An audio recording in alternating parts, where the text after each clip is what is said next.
It all begins with the influential Asteri family, who possess an incredibly imposing presence. They are so powerful that they can even sway the decisions of the emperor himself. This prestigious lineage of mages is known for casting out any member who shows no talent. In the hallways of the mansion, the servants begin whispering about a rather intriguing rumor. One of the maids says that the young master has failed to awaken his mana for the third time. They fear the second master will take over leadership while someone sneaks past in the background. The maids keep saying that he completely lost his mind after failing so many times in a row. The butler appears, wanting to know what the young master has been up to lately. The maid explains that it all started a month ago when he finally woke up from a long coma. Right after waking up, the young man started talking about completely nonsensical and confusing things. Without giving any explanation to anyone, he simply ran barefoot through the mansion in the middle of the rain. He began digging the dirt with his bare hands in a desperate way. He dug so much that his hands were bruised until he found something surprising in the mud. To everyone's surprise, what he raised victoriously with an insane look was just a weed. Given the level of madness, this one must be the Prota.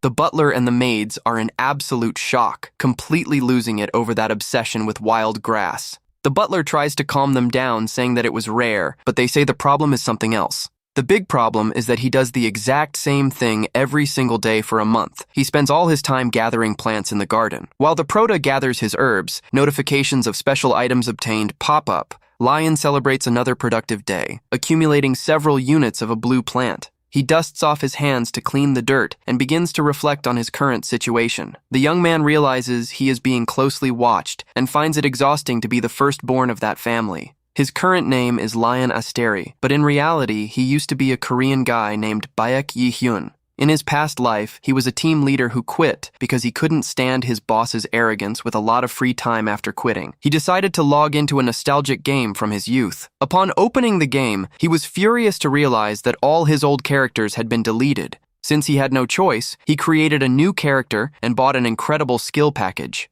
He decided to adopt a peaceful playstyle to relax without having to worry about combat. This sweet and tranquil memory ended up being his last living record as a human on Earth. When he finally regained consciousness, he realized he had reincarnated into the future of the game itself. Luckily, he inherited the original body's memories, which helped a lot with his adaptation. He has just unlocked a new herbalist achievement and earned some coins for the feat. A message warns that an exclusive shop will be unlocked as soon as he saves up enough money. Lion calculates that if he keeps working hard, he will be able to escape that place sooner than expected. He is grateful that his skills purchased in the game are working perfectly there. Next, he goes back to thinking about the fact that this body failed 3 times to awaken. Being a merit-based family, he knows he will be kicked out and will need coins to survive. He runs through the hallways, planning a way to save coins and escape from there safely. Upon reaching a more remote part of the forest, he crouches down to observe something on the ground. He even considers the funny idea of bribing the head of the family with one of his plants.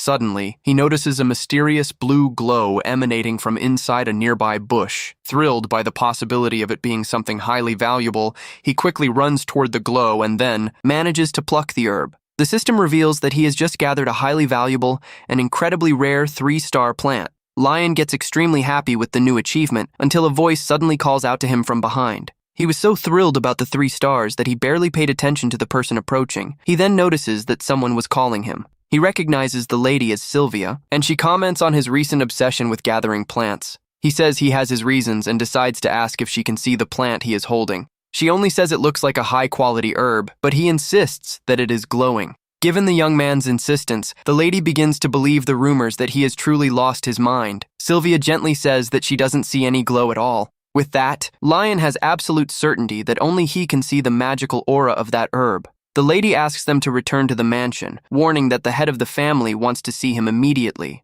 The young man gulps and gets extremely tense, knowing that his feared grandfather is looking for him. He remembers that his grandfather is a ruthless man who rules the family based on merit and the law of the jungle. Despite the fear, Lion sees the patriarch as the perfect target to build rapport and buy time before escaping. He worries quite a bit because Patrick Asteri called him before he could even prepare a decent bribe. But suddenly a great idea pops into his mind, and he seems to find a solution to his dilemma. He then asks the head maid to let his grandfather know that he will see him a bit later because he has something to do, and reveals that he needs to ask a very important favor of her. Meanwhile, in the meeting room, the patriarch listens intently to the reports from his loyal assistant. He burns a piece of paper in irritation upon hearing that his grandson has done nothing but gather wild grass since waking up from the coma. The assistant adds that the boy still has no mana, but his physical health and memory are excellent. Patrick lets out a sigh of pure frustration upon realizing that his eldest grandson still has no magical talent. Lacking the patience to continue that conversation, the patriarch sharply orders the employee to leave the room. As soon as the door closes, the head maid Sylvia mysteriously emerges from the shadows to speak with her master. The man asks her directly if she has any idea what the boy has been up to in the mansion's garden. She calmly confirms that he is just gathering herbs, making the old man furious. She explains that his harvesting extended into the forest, but the patriarch says that was not what he wanted to know. The headmaid says that the young man sent word that he will only see him later, making the old man even more furious. He slams his fist on the table with utter indignation that a mere incompetent dares to keep him waiting amidst flames of fury. He yells that he will destroy the entire forest. If the boy does not show up immediately, Sylvia agrees to deliver the message exactly as he requested and begins to take her leave. Grumbling about his grandson's lack of manners, the old man reaches out his hand to activate a glowing magic orb. Through the orb, he observes Lion plucking plants and complains that his grandson should have come to thank him first. Meanwhile, Lion enters a secret laboratory and is dazzled by what he finds inside. He observes the table filled with glowing top-tier alchemy equipment for making potions. The boy realizes how extremely expensive those instruments are and praises the wealth of his new family. He strikes a reflective pose and decides to test a theory to see if his gamer instincts are correct. Looking at his skill screen, he deduces that making potions also requires repetitive and focused training. He recalls that the mastery level starts at apprentice and goes up until it reaches the top tier of experts. The young man knows very well that proficiency considerably improves the creation process and the final quality. To start simple, he decides he will craft 100 basic potions and drink them all by himself. With the ingredients properly selected, he extends his hand over the cauldron next. Lion activates his extraction magic skill. The reddish liquid fills the glass vial, and the system confirms that he has successfully created a potion. He celebrates the first positive result while reading the healing properties described in the item window. Impressed by the ease, he gulps down the potion all at once and praises the incredible borrowed equipment. His health bar begins to rise, and the system starts the progress of his achievement to become an alchemist. He laughs victoriously upon confirming his theory and mentally prepares to face the rest of the great challenge. With a wild smile, he laughs out loud, imagining how he will achieve his goals soon. He spends the next few hours producing and drinking dozens of vials to reach the goal set by the game. However, fatigue and a full stomach begin to take their toll, leaving the young man completely exhausted. Sitting on a chair with vials scattered across the floor, he feels like he cannot take another single sip of that.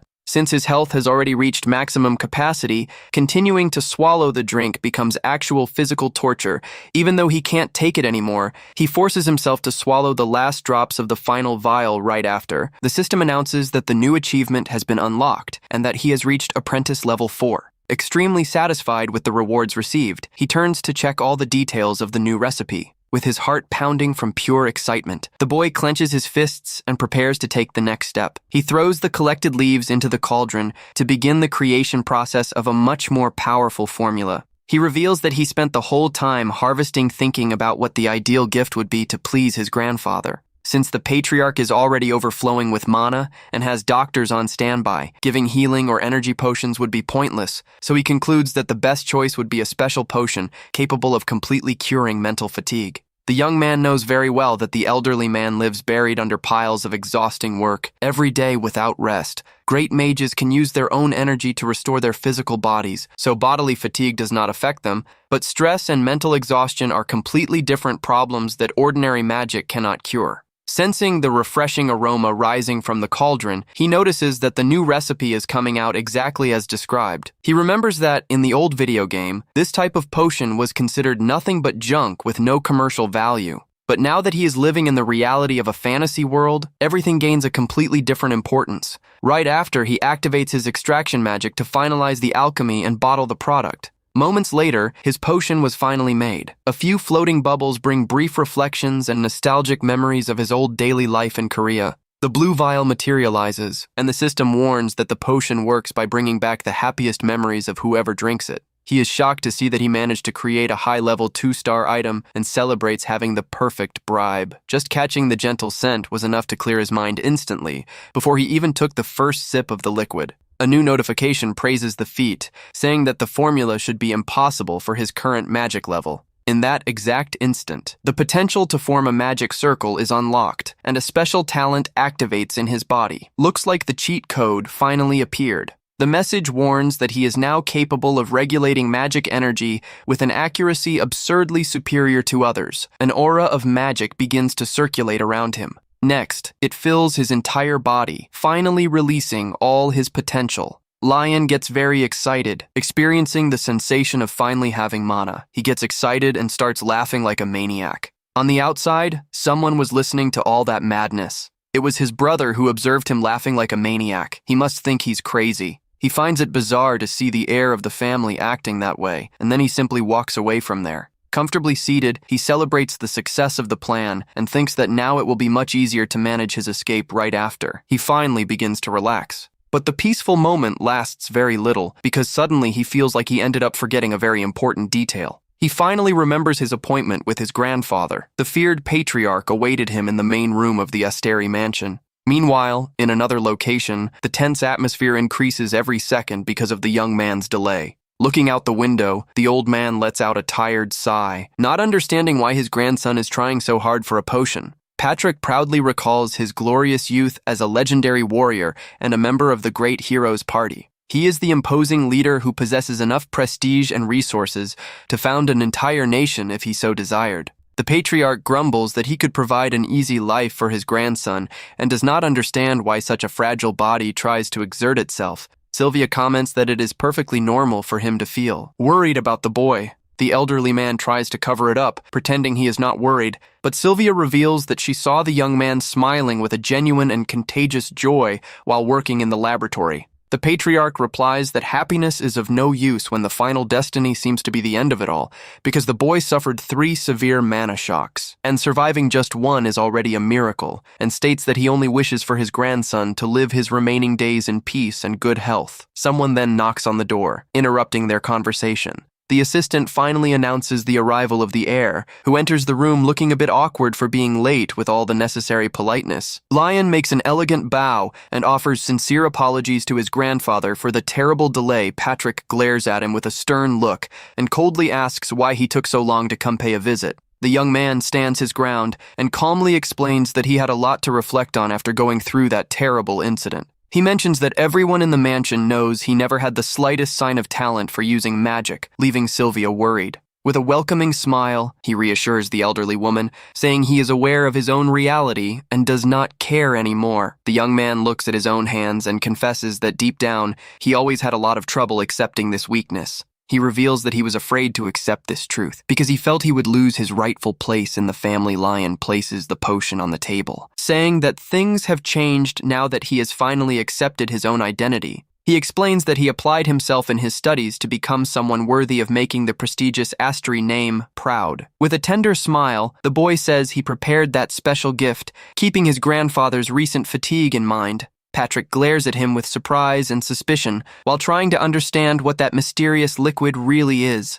The patriarch notices there is something deeply different about his grandson, as if his very essence had changed. Looking at the vial, the old man realizes that the boy spent all this time working hard just to help him. Patrick's heart completely softens, and his eyes even fill with tears in the face of such consideration. But he quickly tries to regain his proud composure, remembering that he has already reached the level of a transcendent warrior. He knows his body is immune to poisons and ordinary potions, but feels awkward hearing his grandson reaffirm his affection. Hearing that the potion was made with all of his grandson's love, the old man turns red from so much contained happiness. Trying to sound cold, he clears his throat and asks the boy if he is already done with everything he had to say there. The old man authorizes the departure of the young master, who says goodbye, making a very polite bow before leaving. As soon as the young man steps through the door and closes it gently, a comfortable silence returns to that grand library. Sylvia doesn't miss the chance to tease her master, saying he looks very happy, though he shyly denies it. Right after, he turns his full attention back to the blue vial and begins to analyze it with quite a bit of curiosity. Holding the glowing glass in his hand, Patrick feels an energy that seems strangely familiar and cozy to him.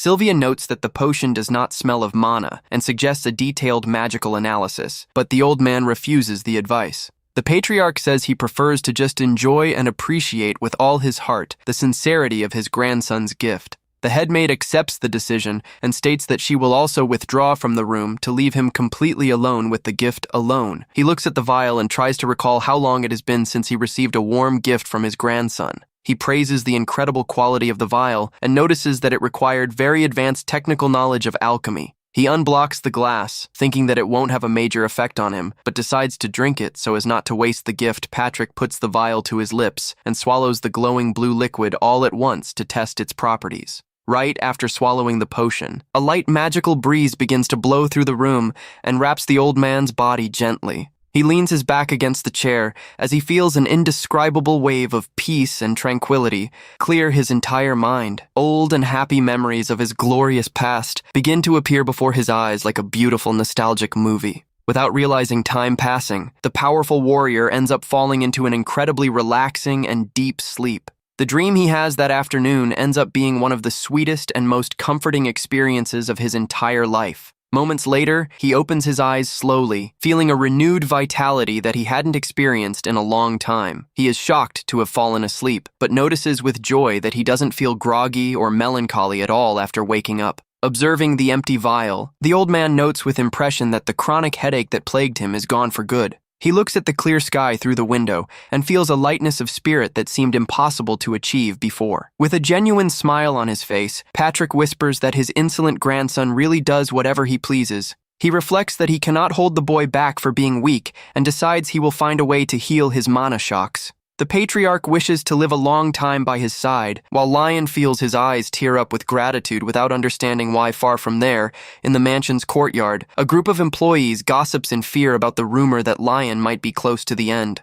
A maid spreads the rumor that the potion given to the grandfather was a farewell gift and that he is fading away. One of the staff members laughs out loud and jokes in a malicious way, saying the young man was digging the garden to find his grave. Suddenly, a loud bang startles the young man and interrupts his inappropriate laughter in the middle of the outer courtyard. Realizing Sylvia's intimidating presence, the maids make hurried excuses and flee from there in fear. The young man asks if the red-haired maid is all right, and she reveals furiously that another servant decided to hand in their resignation. The man is surprised, and the young woman complains that the old employees used to brag about having such an easy job. She gets upset because it only took a few false rumors to pop up for everyone to cowardly run away without giving explanations. Hannah says they are ungrateful for the affection Lion always showed, until her friend points behind her in fear. The redhead freezes in terror as she turns around and comes face to face with the severe headmaid glaring at her with an enigmatic expression. With a very calm and terrifying smile, Sylvia says she would also love to hear the full story about these rumors. A luxurious carriage arrives at the main gate of a grand castle under an incredibly bright blue sky.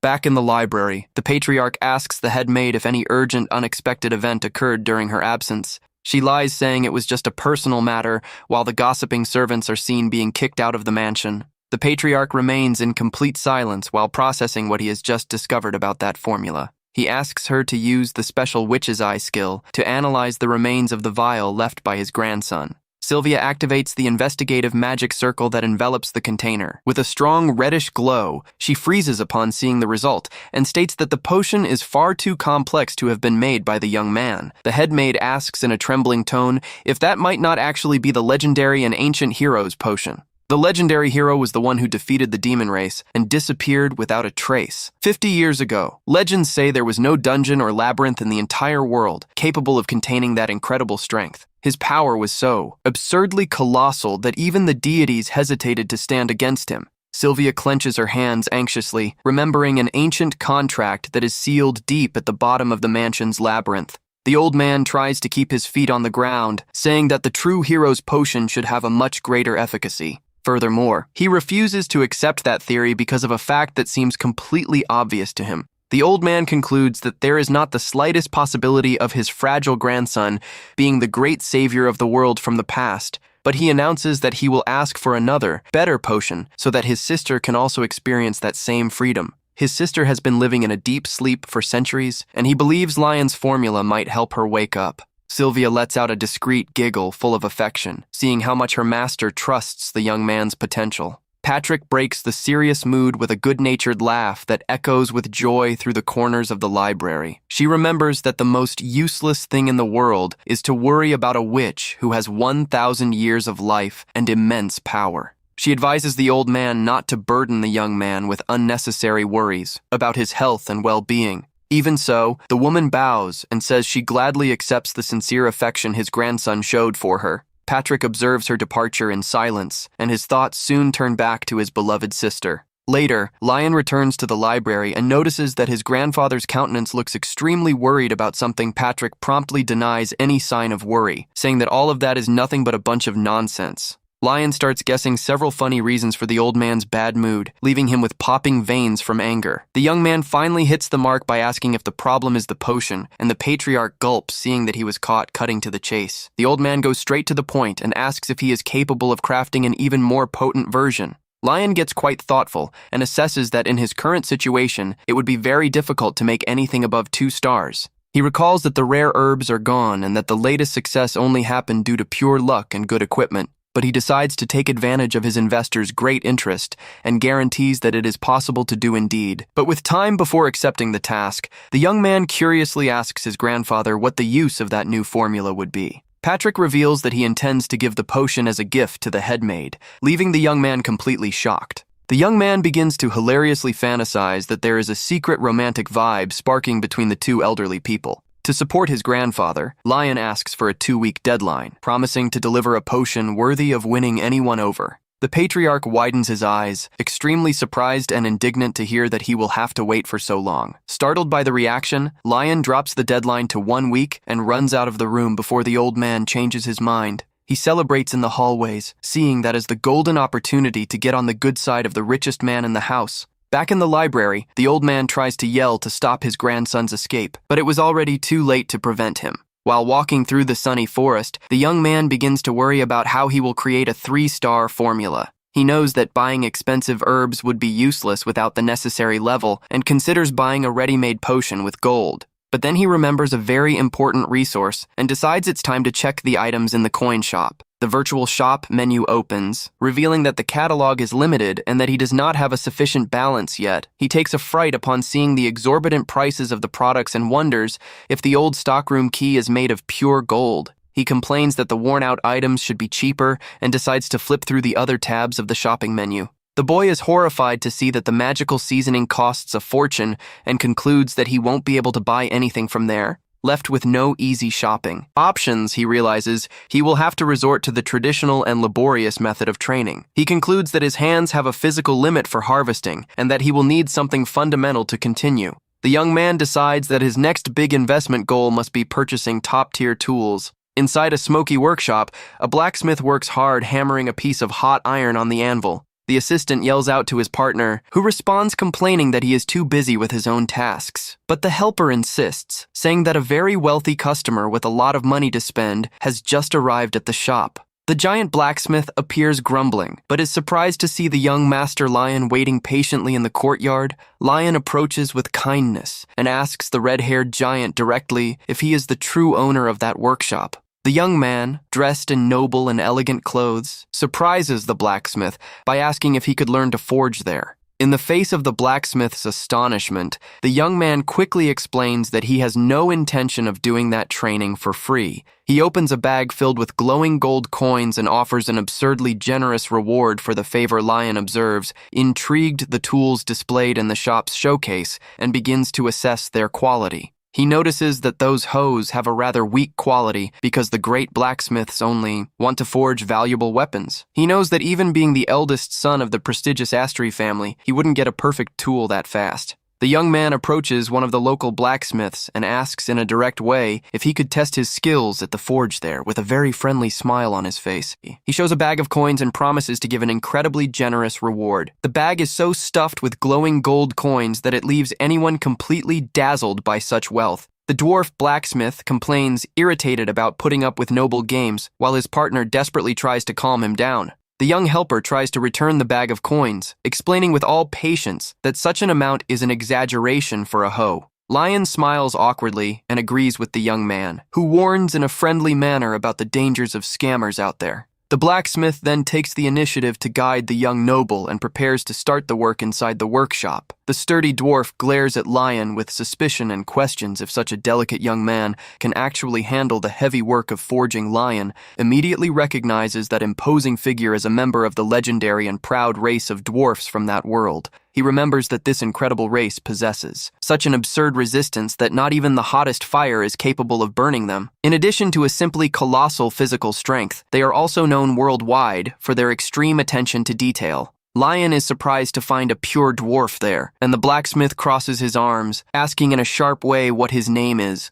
The young man introduces himself politely, and the dwarf quickly recognizes him as the famous weirdo from the prestigious Asteri family. The dwarf yells to prepare a space for the visitor, while his helper almost panics at such a lack of manners. The blacksmith points to one of the free forges and tells his helper to work hard to assist the noble in that task. Lion tries to ask the master's name, but notices that the grumpy giant has already left without paying the slightest attention to him. The young helper introduces himself as John and explains that his sharp master's name is Mudu before calling him to follow. He begins to guide the young man through the workshop hallways, showing all the equipment and tools available on site. John asks the customer to make himself completely at home, while Lion observes everything around him with eyes full of curiosity. The guide explains that the pieces produced in that inner area are the same ones that end up going to the showcase outside. Lion notices that their techniques are extremely meticulous and the tools are excellent, but feels that something is still wrong. He stands thoughtfully looking at the flames and wonders why such a perfect process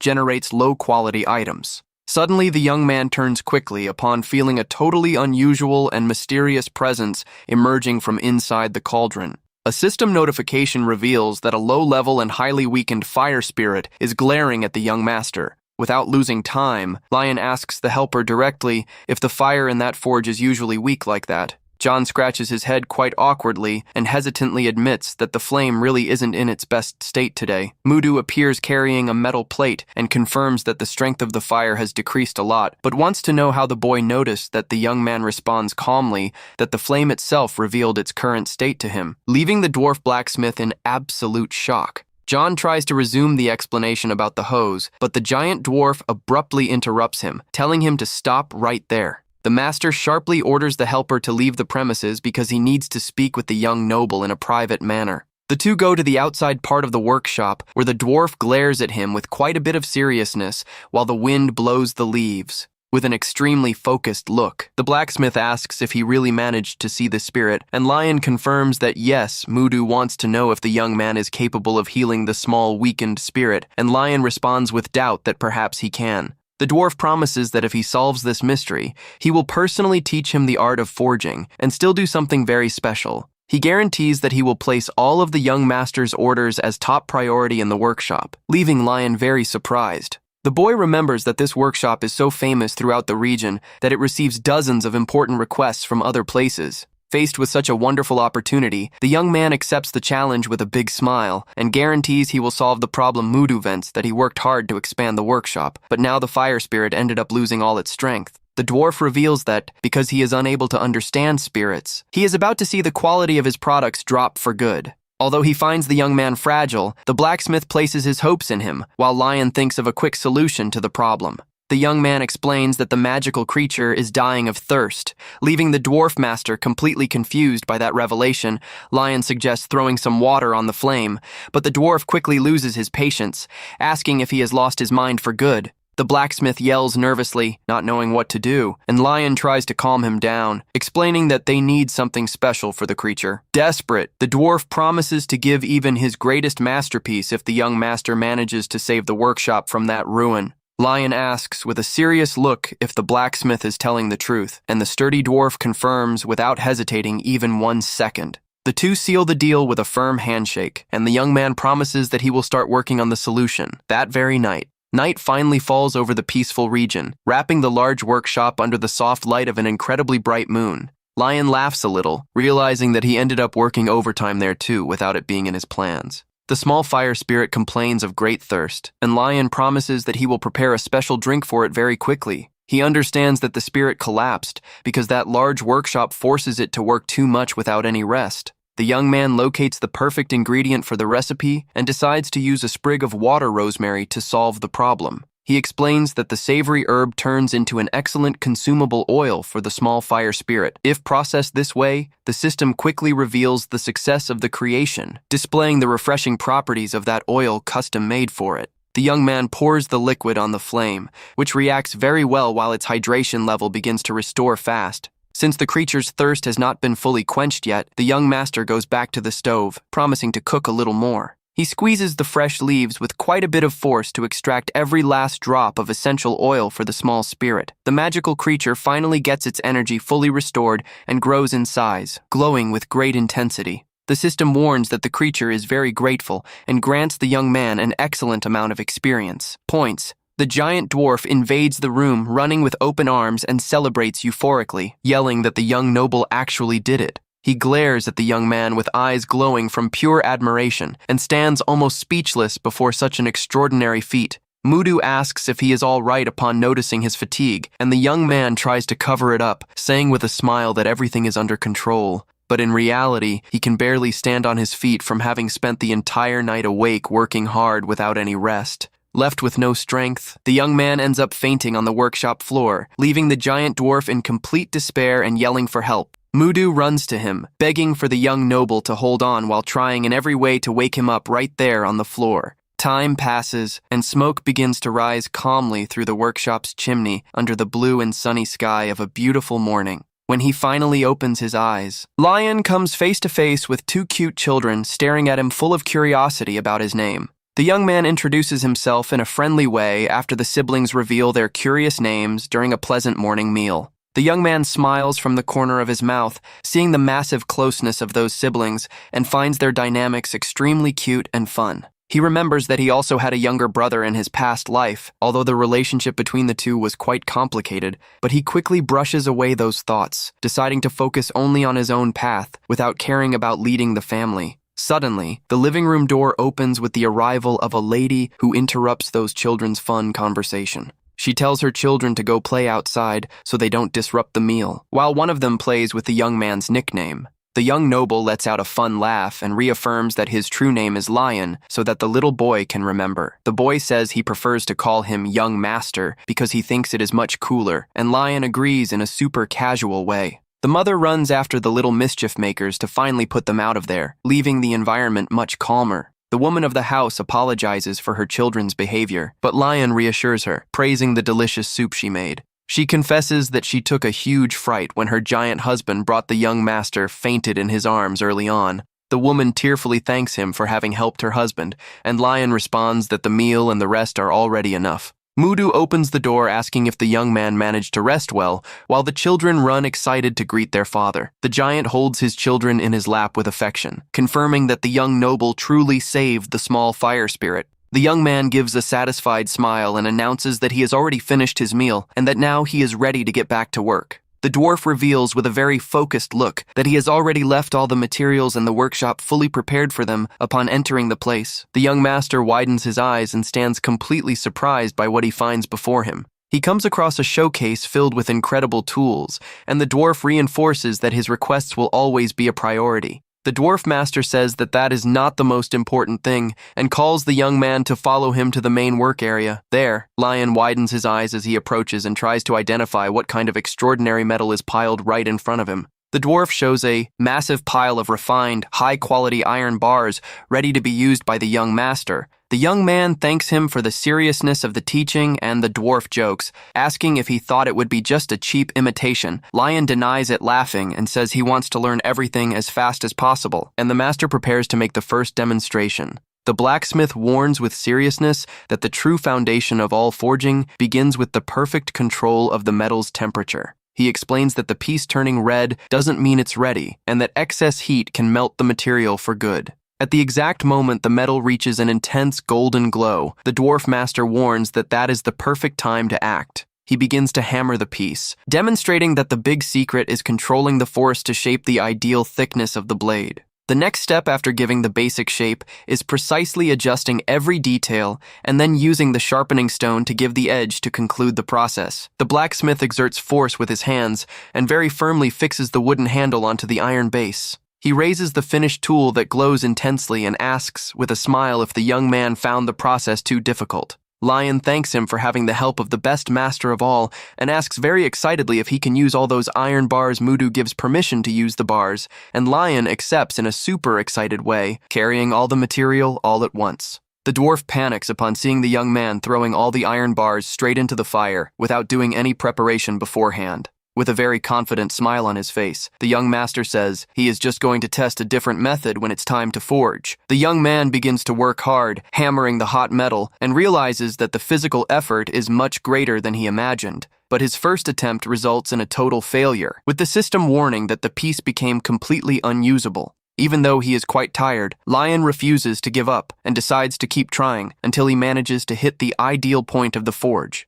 The young master insists on the repetitive work, and gradually his completion rate and progress begin to rise slowly. He heats the iron bar in the forge once more, feeling that he has finally found the ideal rhythm and heat to shape, and next, prepares to hammer. He begins to strike the iron with all his strength. And finally, the system celebrates his success, unlocking the blacksmith talent, while the dwarf master yells, incredulous. At that evolution, Mudu gets extremely excited with what he has just seen, and tells the young man to use that perfect base to finish the hoe. The experienced dwarf notices that the energy of that metal piece is totally different and far superior to any other. The proto begins to sharpen the hoe to finalize the piece and next attaches its handle. With that, Lion has finally completed his new magical hoe, which now possesses incredible properties and the power of the small fire spirit. The dwarf yells that the young man has an absurd talent and guarantees that that hoe is better than the ones made by royal blacksmiths.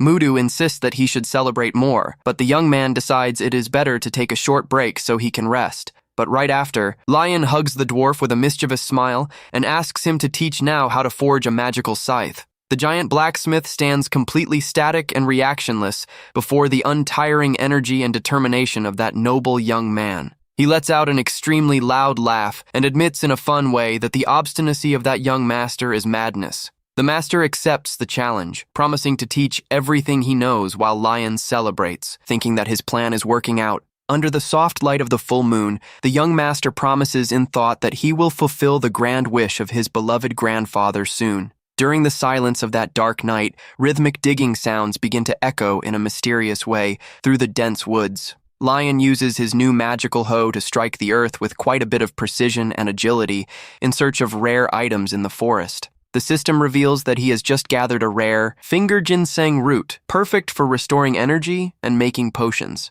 He observes the item in his hands, impressed by how much the new tool facilitated the harvesting of valuable plants there. The young man realizes that that special hoe brings incredible benefits that go way beyond a simple improvement in harvesting. With the two new tools in hand, he notices that a much greater amount of rare herbs has begun to glow around him. He smiles satisfied upon realizing that if he improves his proficiency a bit more, he will manage to create the 3-star potion. The young man decides that he will keep digging and practicing without stopping through the forest until he gets totally used to the new items. His excavations soon yield more positive results with the harvesting of leaves and shoots of a very exotic sweet potato from there. Looking at the hole in the ground, Lion confirms his suspicions and realizes that there are several potatoes buried right below him. But suddenly, the hoe begins to emanate an absurd heat and ignites in flames, startling the young man who almost falls backward. The system reveals that the blessing of the fire spirit was activated and perfectly roasted the sweet potatoes that were in the ground. He holds the warm food and celebrates upon reading that the special roasting effect can be applied to any food. From there, the young man's mouth waters seeing how the food turned out incredibly golden and perfect with just one strike of the hoe. Sensing that wonderful smell, he decides that he will take a break to eat before continuing his arduous work there. The young master takes a bite of the warm sweet potato and jumps from a fright, realizing how incredibly hot the food still is. Even while burning his mouth a bit, he delights in the meal, blowing on the food to manage to eat without hurting himself much. He chews happily, thinking that this type of food always tastes much more flavorful when it is consumed super hot. The young man praises the sweetness in just the right measure and the rustic, unique flavor that magically roasted root possesses in every bite. He remembers that eating that warm potato gives the same comforting feeling as when he consumed the food with milk on earth. Sitting comfortably on the forest grass, the young master clenches his fists and savors every bite with a lot of happiness. While he enjoys his meal, some chubby and cute little birds land calmly right next to him, in the middle of the woods. Lion observes one of the little creatures that stares at him with fixed little eyes and asks in a gentle way if it also wants a piece. With a lot of gentleness, the young man breaks off a very small little piece of the sweet potato and throws it on the ground for the little bird to feed. The little creature swallows the piece and gets incredibly happy, while the young master smiles and tells it to eat plenty without rushing. Several birds begin to fly around him with hearts, and Lion remembers an old game companion with affection, with his energies fully renewed. He gets up and decides it is time to start gathering the ingredients for his potions. Lion decides that first he must dig up a few more sweet potatoes before starting to gather the herbs for the potions. A beautiful sunny day with butterflies flying appears over the massive and imposing main mansion of the Asteri family. The assistant gets worried, remembering that it has already been 3 whole days since the young Master Lion left home without giving news. He sighs upset upon confirming that the heir has not returned yet, but suddenly hears a familiar voice and turns quickly. The main head maid appears behind him with a very cold and imposing look that leaves him instantly tense in the garden. He vents to her about the terrible rumors that the young master is close to the end or about to be cast out of the family. Suddenly, Lion emerges from the middle of the trees, waving happily with a little bird on his shoulder and leaving the two quite surprised.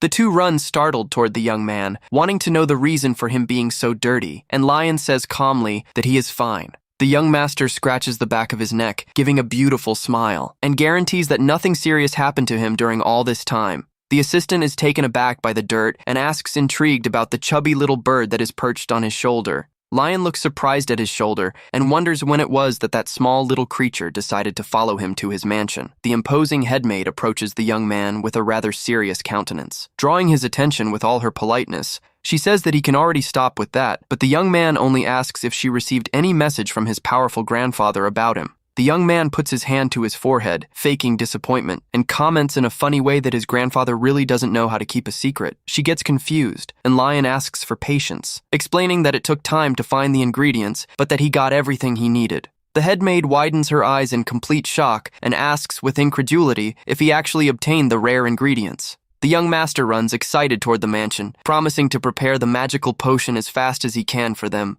He waves from afar, telling his assistant not to worry and to go rest, while the young man seems about to cry from relief. The helper runs after him, yelling for him to at least use medicine on the scratches, but the young master continues his run. Sylvia remains in silence, watching the young man walk away with a deeply touched and reflective expression on her face. She recalls that, because she is a witch, most potions do not work on her, but she always had a special affection for that boy. Remembering how much the boy was always sick and fragile, and now seeing him work hard and spend nights awake leaves her emotional. A very sweet feeling of great expectation begins to bloom in the heart of that experienced and powerful lady. She gives a slight smile, aware that the actions of that young man truly stirred her deepest feelings. The headmaid wonders if such a weak young man will actually be capable of creating a magical formula of such an extraordinary level. A few days pass in a fast and peaceful way until the headmaid finally makes her entrance into the patriarch's library. The old master observes his sister's countenance and asks, curious, if that mysterious potion from Lion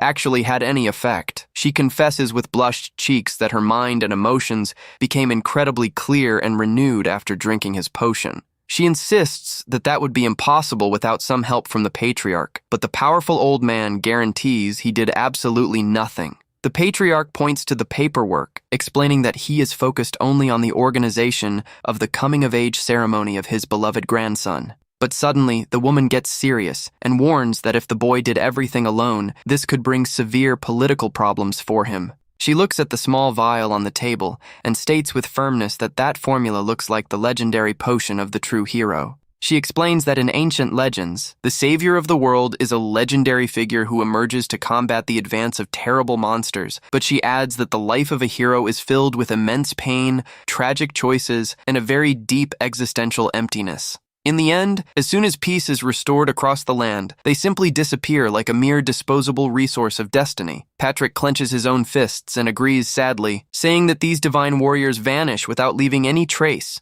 He remembers that all the surviving companions tried to find him for years, but never found the slightest sign of his whereabouts. The old master then glares at the headmaid and asks with seriousness what they will do if young Lion is in fact this reborn savior. He confesses with deep pain in his chest that he has already lost too many companions in the war and refuses to see his grandson have the same destiny. The headmaid then displays a complicit smile on her face and states that if that is the case, they must hide the young man with all care. Sylvia puffs out her chest in a proud way and announces her immediate retirement, leaving the old patriarch completely in shock. Patrick slams hard on the table, saying that that is madness, and asks if she is really going to give up everything because of their grandson. He remembers that his grand wish was to free her from the ancient secret contract, but the woman interrupts him, calling him by name. She says in a firm and decided way that worrying about the destiny of a witch like her is the most useless thing in all this world.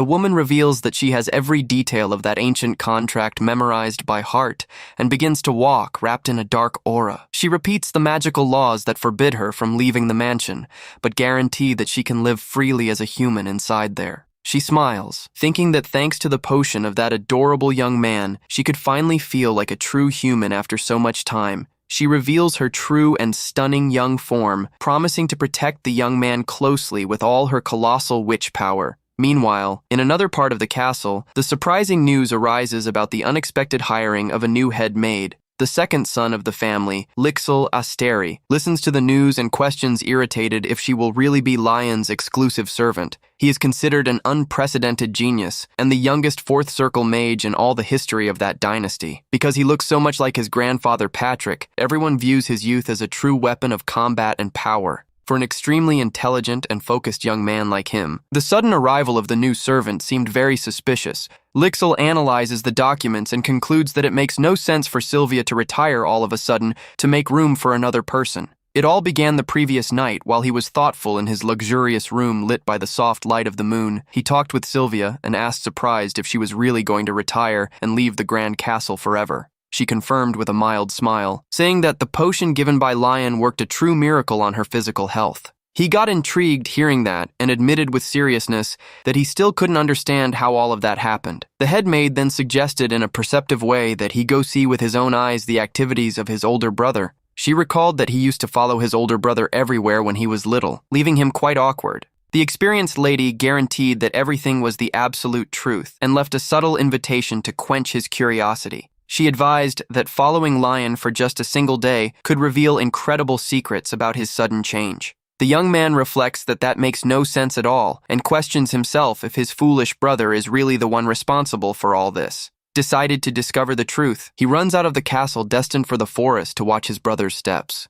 The scenery changes to the dark and mysterious forest of Mimir, which is located right on the boundaries of the Asteri territory. Healer walks through the dark place, complaining that the dense woods remain extremely deserted and without any visible trail. He wonders why his brother likes it there so much and thinks he could have just sent the helper to gather the plants. Suddenly, a repetitive digging sound catches the young man's attention, and he tries to identify where that weird sound comes from. He walks silently to the gap in the trees and stops in shock upon spotting his brother, crouched in the middle of the clearing. Healer observes with quite a bit of confusion, while Lion holds a glowing item in his hands in the middle of that dense darkness of the woods. To the absolute despair of the younger brother, the young man opens his mouth, preparing to take a giant bite out of that potato. In total panic, Healer draws his wand and uses wind magic, yelling for his brother to stop that madness immediately. The spell hits the sweet potato and hurls it far away, making the young master scream from affright at that unexpected attack. A completely awkward silence settles in the place, while the roasted potato rolls and stops in the middle of the damp lawn. Upon realizing that his precious food fell on the ground and got dirty and ruined, Lion falls to his knees, crying in despair. The young master turns with anger, asking who is there, and Healer snaps back, demanding an explanation for that bizarre scene. Healer turns completely red with embarrassment for having ruined his plan to spy on his older brother in secret. Lion glares at him and begins to create cute theories, wondering if his younger brother walked all that way just to visit him. The young man freezes for a second, comically fantasizing that his brother came only to keep tight surveillance over him. Healer apologizes for the magic and says he couldn't let him eat dirt, but the young man snaps back that potatoes grow in the dirt. The young noble uses complicated scientific terms to refer to the tuber, leaving Lion without the slightest reaction to respond. Lion stands in absolute shock upon realizing that his baby brother simply has never eaten a delicious sweet potato in his life. The heir mocks in a fun way, saying that he is missing out on the best of life, while the young man gets indignant.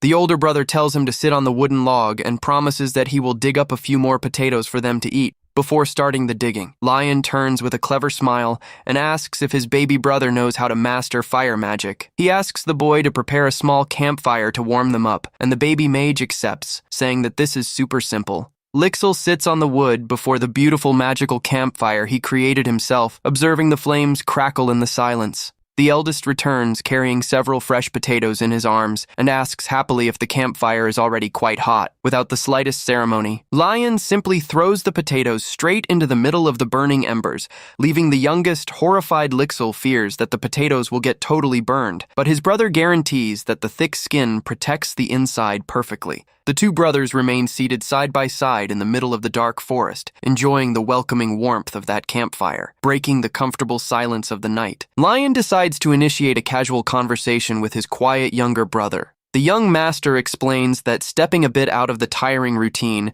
and doing something different helps a lot to clear one's thoughts. The youngest listens to Lion's advice about the importance of resting and admits in silence that he understands what he says. The young man stirs the ashes with a twig and celebrates, saying that the aroma is wonderful and that the food is ready to eat. The young mage holds the roasted potato with quite a bit of care and takes his very first bite of that curious rustic dish. As soon as he chews, he widens his eyes and gets blushed cheeks, surprised by the incredibly sweet flavor of the food. He admits enchanted that is truly delicious, and Lion proudly explains that those are the rare banana potatoes. He reflects that on days with a freezing wind in the forest, there is nothing better than eating something very warm to warm up. The system highlights the perfect flavor of the roasted potato with fish bread to face the winter with a lot of energy and joy. Lion observes that Lixil is devouring the sweet potato with an incredible rush and a much larger appetite than he expected. The young master remembers that boys of that age eat like monsters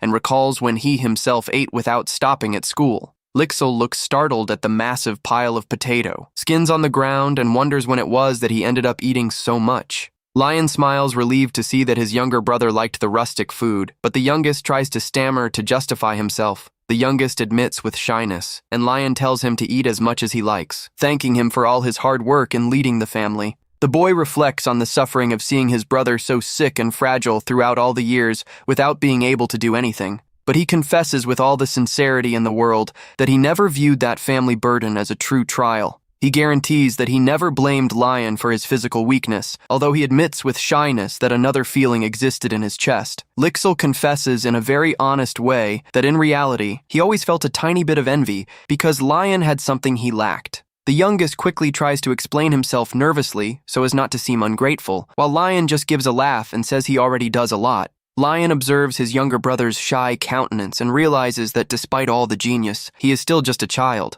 The young man guarantees that it is normal to be selfish sometimes and says that he should have fun whenever he gets tired of studying so much. Lion sits right next to the youngest and places his hand on his shoulder, praising his extraordinary effort up to that moment. Lixil mentally agrees with the advice from the headmaid Sylvia and feels extremely happy for having gone to visit his brother back in his room. Lion checks his virtual menu and gets very satisfied to see that he has accumulated thousands of silver coins. He plans to open the coin shop soon and recognizes that his level went up a lot, helping in the crafting of potions for Sylvia. The young man makes a joke about the rejection his grandfather suffered from Sylvia, while the old man gets comically irritated at his comment. The young man stretches on the bed, celebrating his closeness with Lixil, and decides to relax since he runs no risk of being cast out. Later, the young master walks through the luxurious hallways of the castle and knocks on the imposing wooden door to pay a visit. Upon opening the door, the young man is greeted by a soft female voice and stands completely reactionless with the surprise before him. The beautiful and young maid with dark hair introduces herself as Elvia, but the young man feels that there is something very strange in the air there. The young master quickly begins to connect the dots and comically understands his grandfather's blushed cheeks and actions. With a lot of friendliness, Lion welcomes Elvia, while the beautiful girl bows politely, promising to serve him closely. The young master displays a radiant smile and warmly thanks the new maid for her precious help in the Asteri mansion. He confesses in a mild tone that thanks to the special gift, he and his younger brother Lixil finally managed to get closer. Elvia fakes confusion, saying she doesn't understand what he means by that, and Lion changes the subject in a super casual way. The young man adjusts his leather bag and asks friendly if they can continue that intriguing conversation at another time. The heir opens the grand door and announces happily that he has a very important appointment scheduled with Lixil for that day. The scenery changes to the bustling and noisy town of the fief, where the residents walk happily under the strong light of the afternoon sun. But in the middle of the walk, the young man gets thoughtful and feels that there is a great inexplicable mystery surrounding his physical body. He doesn't understand why his physical energy bar remains so weak even after he walked so much through the mountains of the region. With a lot of fatigue, the young man thinks this might be the side effect of the mana shock and decides he needs to consult a cleric. Lixil slows his pace, seeing his brother so out of breath, and fears he might end up falling sick before their awaited succession ceremony. The youngest plans a secret way to make Lion consult with a cleric in a natural way without raising suspicions in the house. He concludes that participating in volunteer work at the town temple is the perfect opportunity to bring him closer to the Heir. Clergy Lion asks where they are going, and the youngest explains that they need ordinary clothes so as not to draw attention in the town. The eldest suggests looking for a regular clothing shop to make the disguise, but the small mage denies with quite a bit of seriousness. With a clever smile on his lips, Lixil reveals that the ideal place to do their shopping is a famous magic item shop. The two soon approach the curious shop, whose entrance has rustic bells that sway and ring softly with the strong wind. Lion stands fascinated while exploring the secret shop, while his younger brother guarantees that only influential people know the place.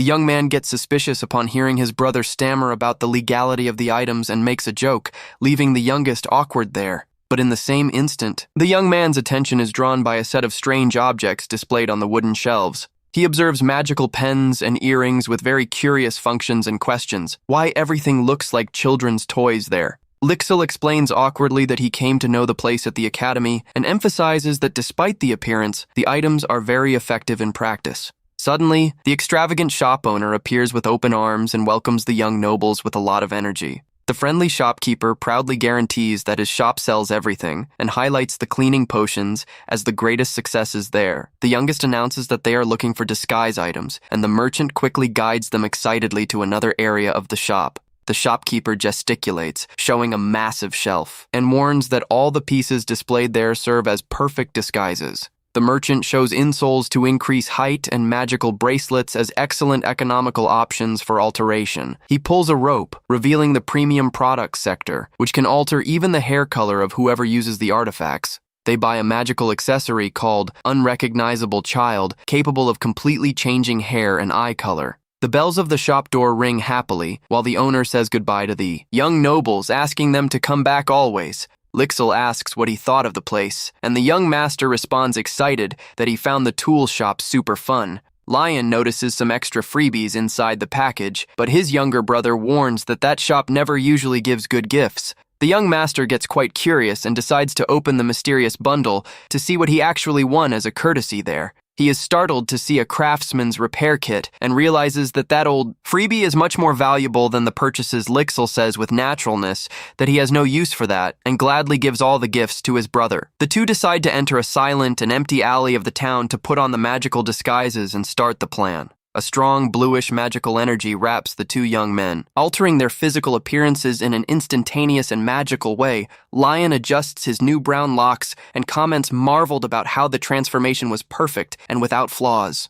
Lixil guarantees that the disguise is ideal for walking through the town, and the Proda accepts excited, ready to start walking. However, upon arriving at the destination, Lion gets very confused and asks why they ended up at a watermill in that region. Lixil patiently explains that the flour produced there is the main item they are going to donate today to the local orphanage. He adds that the mill also crafts fresh, high-quality breads, which leaves the young master quite interested. But Lixil reveals in his thoughts that there is another great secret reason for having chosen precisely that mill. The mill owner Nicholas receives them happily, and Lixil confirms that he really needed to meet with this man. The merchant is a devotee famous for his generous donations to the clergy, and creating a bond with him will facilitate access to the temple. Lixil knows that this way his brother will manage to consult with a cleric, and the merchant asks if all the work went well. The man praises the perfect quality of the harvested wheat, saying it has been a long time since he worked with such an impeccable product. Nicholas asks the reason for buying so much flour,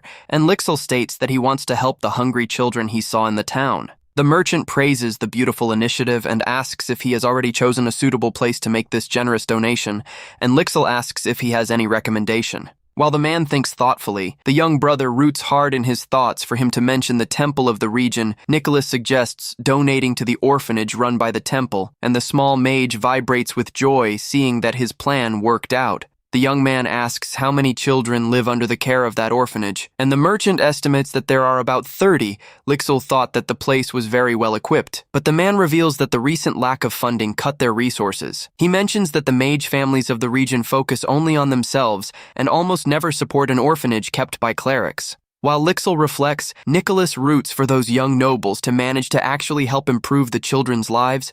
Lion interrupts, saying that if they donate only flour, the clerics will still take too much time to manage to bake the breads with a glow in his eyes. The young man suggests that they themselves bake the breads right there on the spot so that the children eat immediately. The proto remembers that perhaps they don't have other ingredients in the kitchen and that fresh bread will make a much bigger success.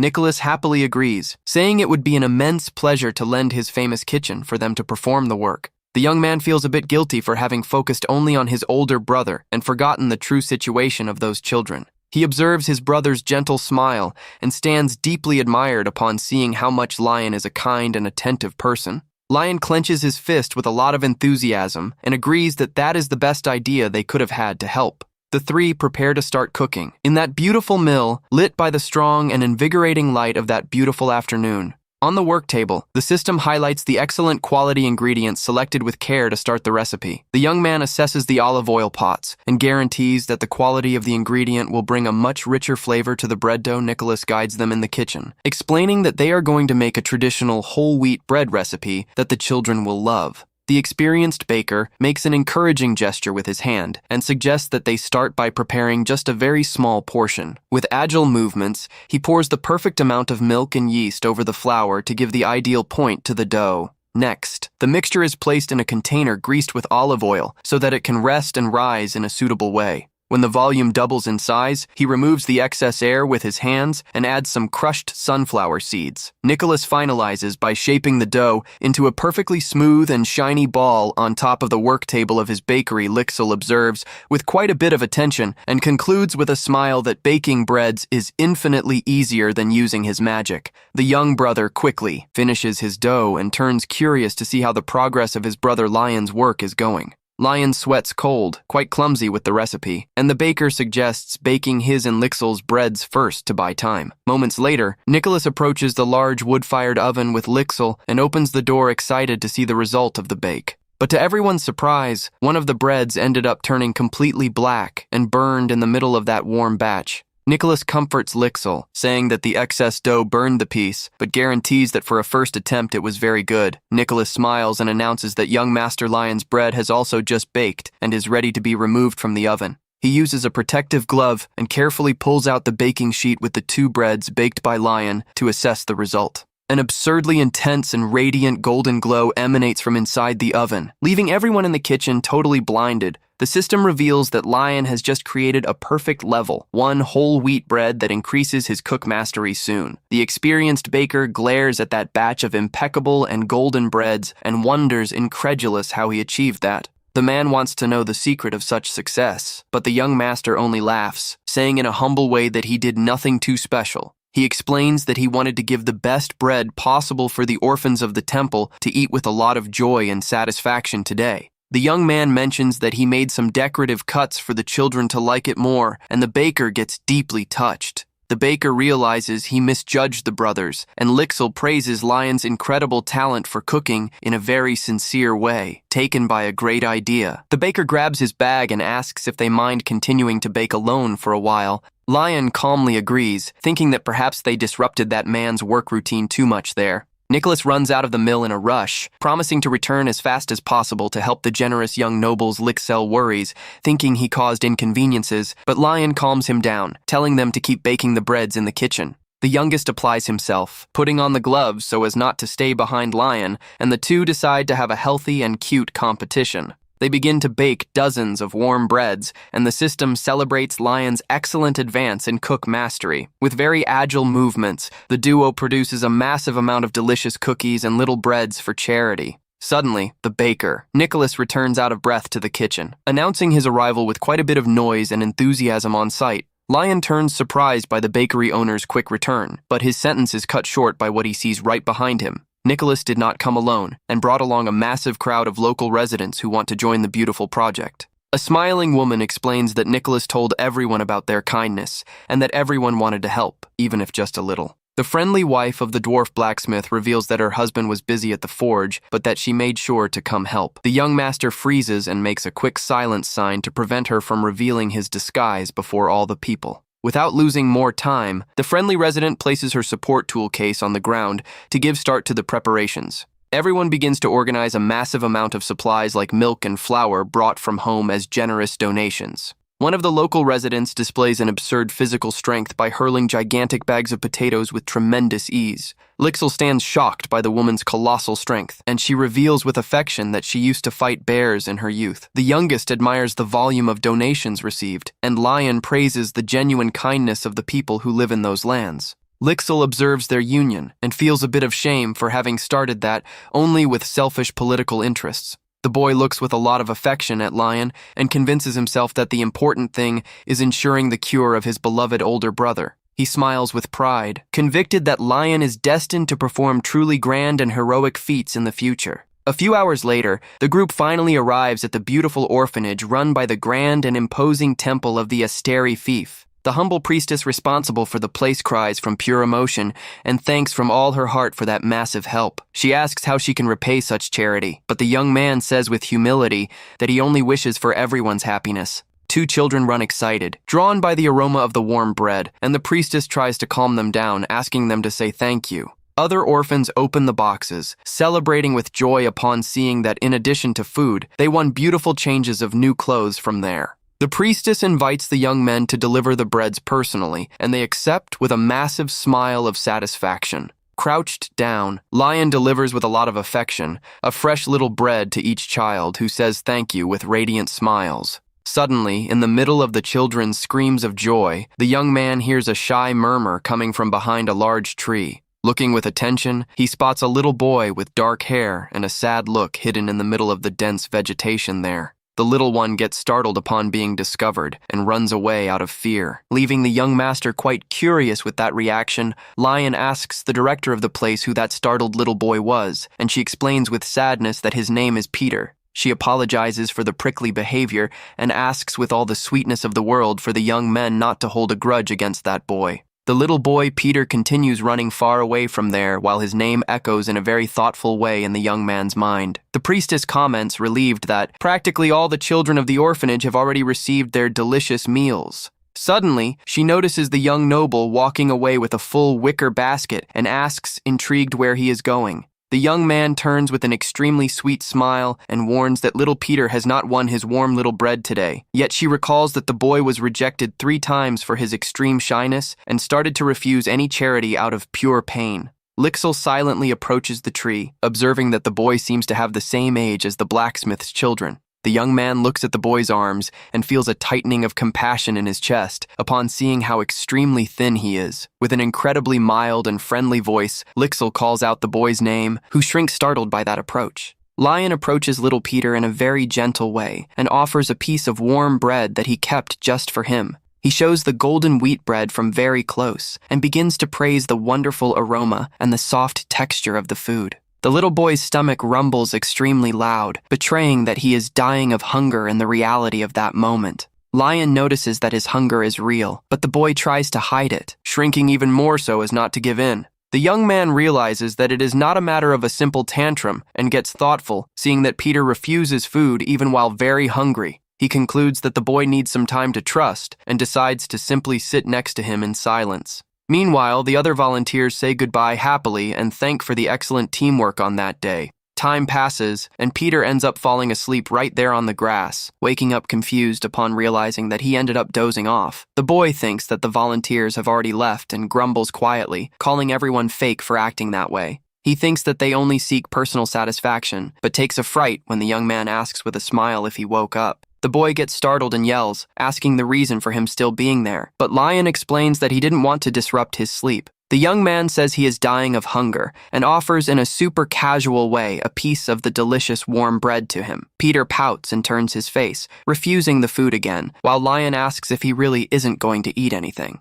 With an enigmatic smile on his lips, the young man agrees and holds the warm bread, pretending he is going to take a drastic action. Suddenly, the young master tears the bread in half with quite a bit of force, leaving the small boy totally intrigued by the scene. Lion simply takes a giant bite of the bread, and the boy yells without understanding anything about what he is doing there now. The young man says he is eating the bread since the boy didn't want it, and the boy stammers without knowing how to react before that response. Peter stands completely reactionless and lets out a desperate cry upon seeing that his delicious bread is being devoured like that. Little Peter yells desperate, saying he will eat, and advances quickly to grab the other half of the bread on the spot. The little boy bites the bread and gets eyes glowing upon realizing that the food is incredibly delicious and warm. He begins to devour the bread with a lot of desire and rush, while the young master observes him with a very tender and calm look. Suddenly, Lion extends his hand, offering another piece of bread, leaving the small boy rather surprised by the gesture. The young master reveals with a beautiful smile on his face that that was his own portion, but that he makes a point of giving it to him.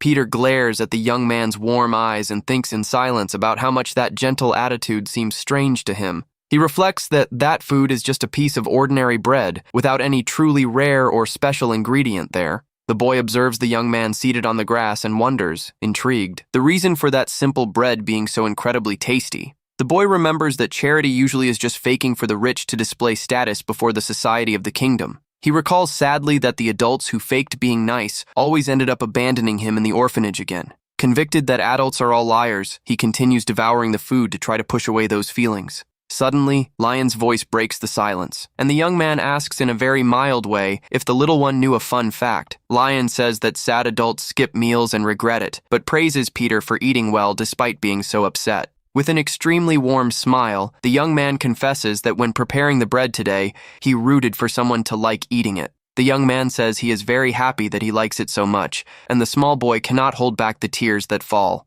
Lion asks surprised if the boy is crying, and Peter responds in tears that it is because the bread is too tasty. The young man asks affectionately if it is true, and the little boy agrees with red cheeks from pure shyness and emotion. The boy says a quiet thank you in the middle of the lit forest, and Lion listens with a very comforting feeling in his chest. Lion extends his pinky, promising that he will make more delicious breads to bring to him on a next opportunity. The boy questions, surprised about the promise, and the young man guarantees in a confident way that he never broke an oath in his life. The young man asks him to keep that notice well in his mind, while he displays a smile of pure confidence and complicity there. The two cross their pinkies, sealing the pact, and Peter says, excited that he is going to eat 2 whole breads next time. Lion jokes that he should eat 3 instead, and pats the boy's head while the priestess observes the scene from afar. The good woman gets extremely moved upon seeing that welcoming scene unfold right before her own eyes.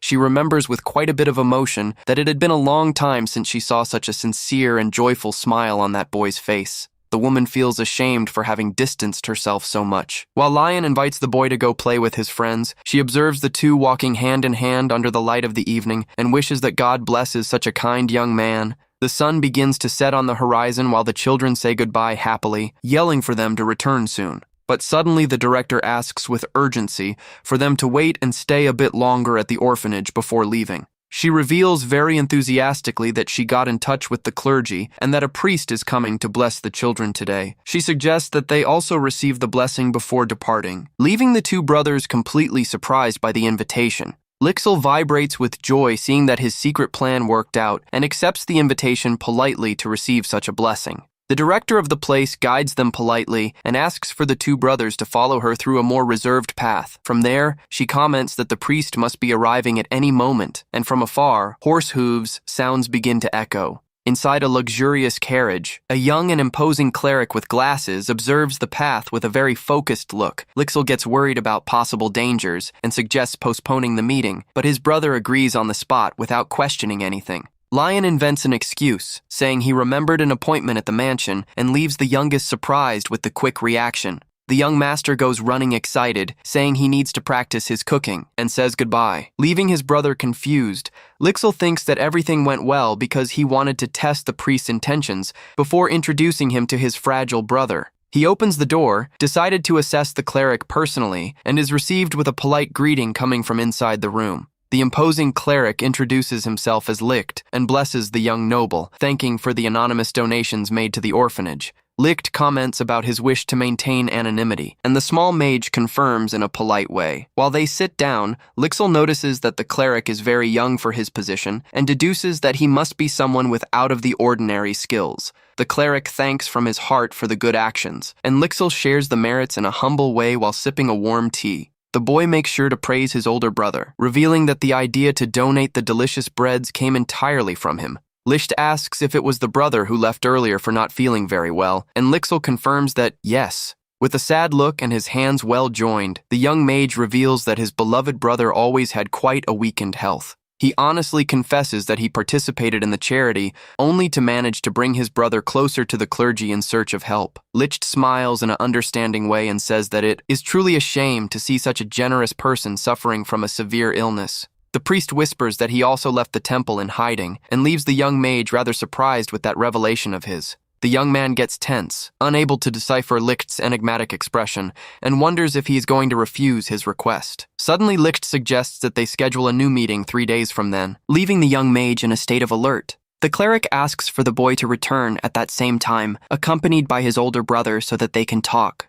Back at the mansion, a desperate yell for the older brother echoes in a very loud way through the palace hallways. Lixel scolds his brother for being awake in the middle of the night, and the blonde responds with laziness that he couldn't sleep. Lion asks curious about the rush, and the younger brother tells excited that the priest accepted to assess his health state. Lion gets confused with the news, but the youngest explains that the cleric wants to repay the massive help provided to the orphanage. He reflects in silence that in reality, his health is perfect since he controlled the mana and that he has no illness at all. The young man remembers that he even gained physical resistance during the walks, but decides to accept the invitation so as not to be rude. Lion happily confirms that he will go to the meeting, and the younger brother gets radiant with happiness upon hearing his response. The small mage warns that the cleric scheduled the consultation in a rather unusual way right at the hour of dawn of that day. 3 days later at the temple, Lion analyzes the high-level holy water created by the young cleric and stands very impressed.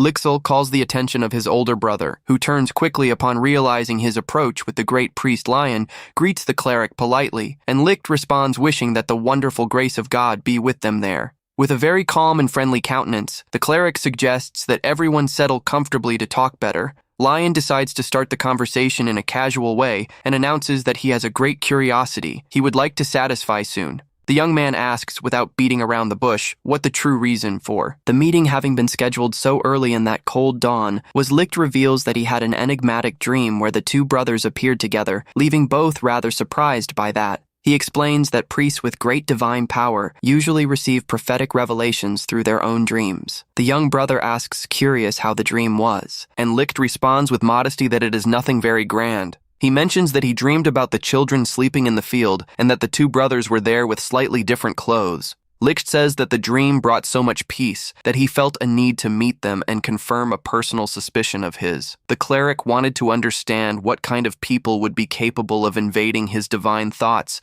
in that such a clear way. He analyzes the details in silence and notices that the younger brother is an extremely young and very well-educated mage from there. He is suspicious of their nobility and considers that they might be spies from the Asteri family trying to obtain secrets from the temple. The cleric suggests starting the health treatment, and Lixel agrees, deciding to step out to leave them alone in the grand room. Licht approaches, announcing the start of the procedure, and Lion settles in the chair, trusting the priest's work. A strong and stunning aura of divine and greenish energy wraps Lion's body, starting the magical purification. But suddenly the priest interrupts the process and furrows his brow, quite confused upon feeling that something very strange occurred. He realizes that his divine blessing caused absolutely no physical change in the blonde-haired young man's body, quite suspicious. The cleric focuses his energy again and wonders if he ended up making some silly mistake in the conjuration. Licht widens his eyes in absolute shock upon discovering the truth, and Lion gives a mysterious smile upon noticing his reaction.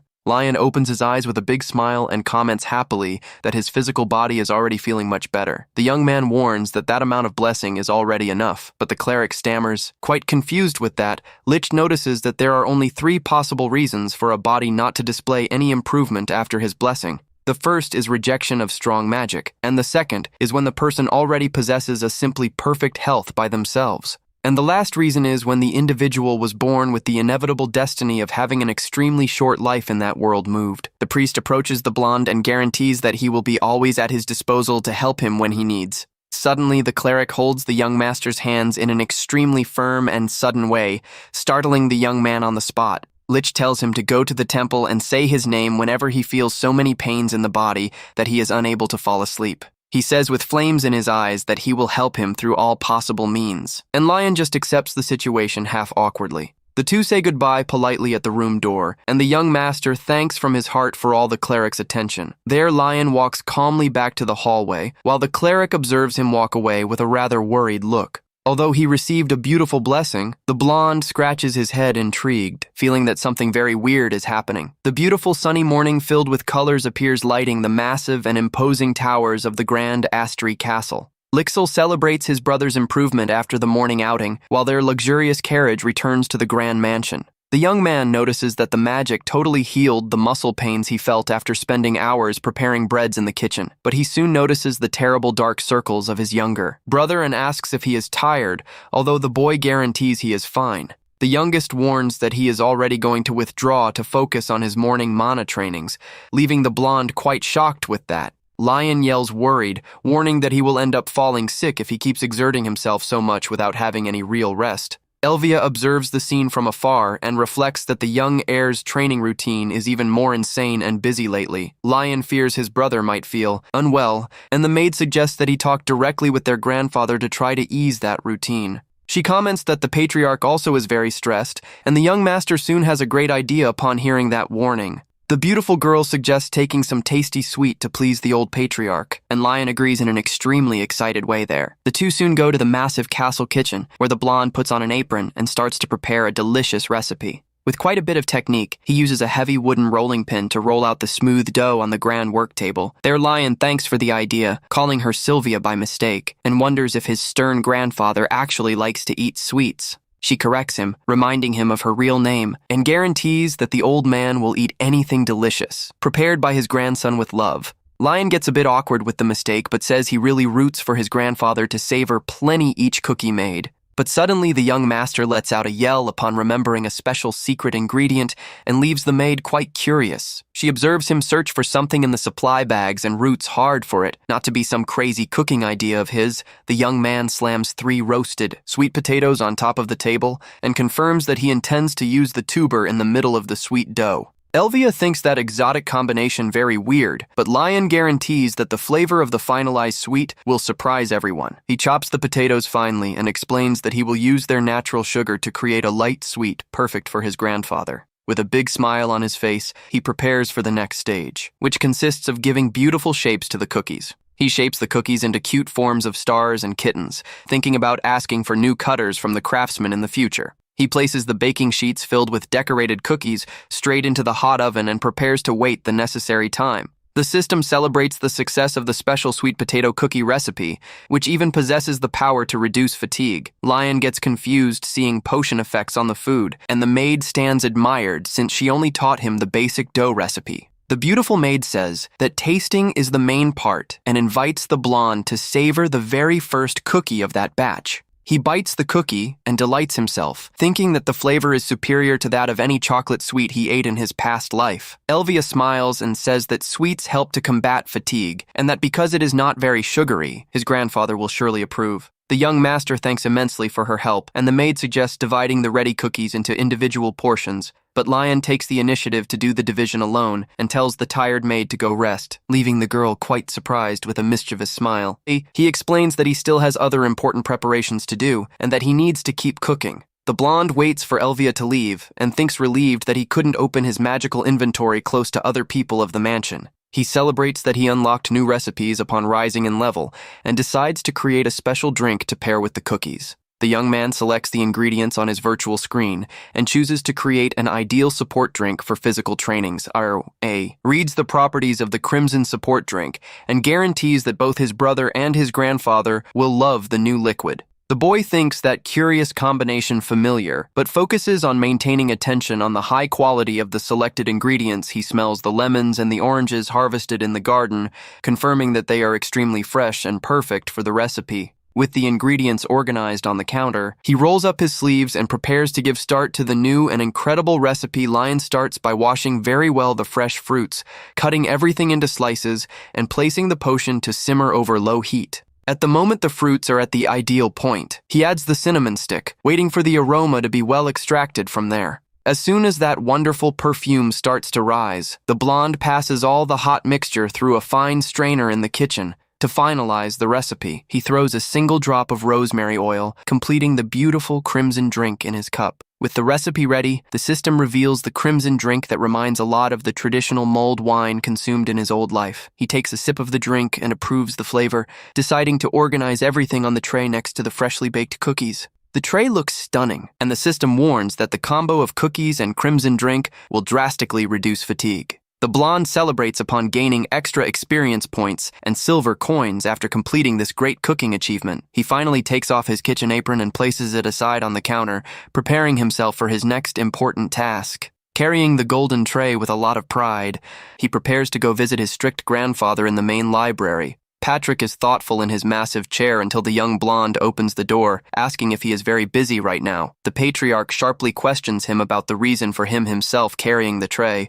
Instead of sending the servants, Lion laughs in a super friendly way, explaining that he made sure to bring everything personally to please his beloved grandfather. He places the tray on top of the wooden table, explaining that he prepared the special drink and baked cookies for them to eat together. Patrick glares at the beautiful bear-shaped cookies and asks, quite incredulous, if his grandson actually cooked everything alone. The young master confirms with a beautiful smile on his face, saying that he wanted to show his new skills in a fun way. The blonde asks for him to taste without shyness, and the old patriarch holds the cookie with quite a bit of suspicion in his thoughts. The old man takes a bite of the cookie and widens his eyes in complete shock upon feeling the food melt in his mouth. He savors the subtle aroma of sweet potato, thinking that that sweet flavor in just the right measure is a true masterpiece. Lion notices his cooking level rise suddenly and smiles, happy to see that the sweet actually pleased the patriarch. Patrick recovers his firm posture and tells the boy to speak the real reason for the visit, leaving the blonde a bit surprised.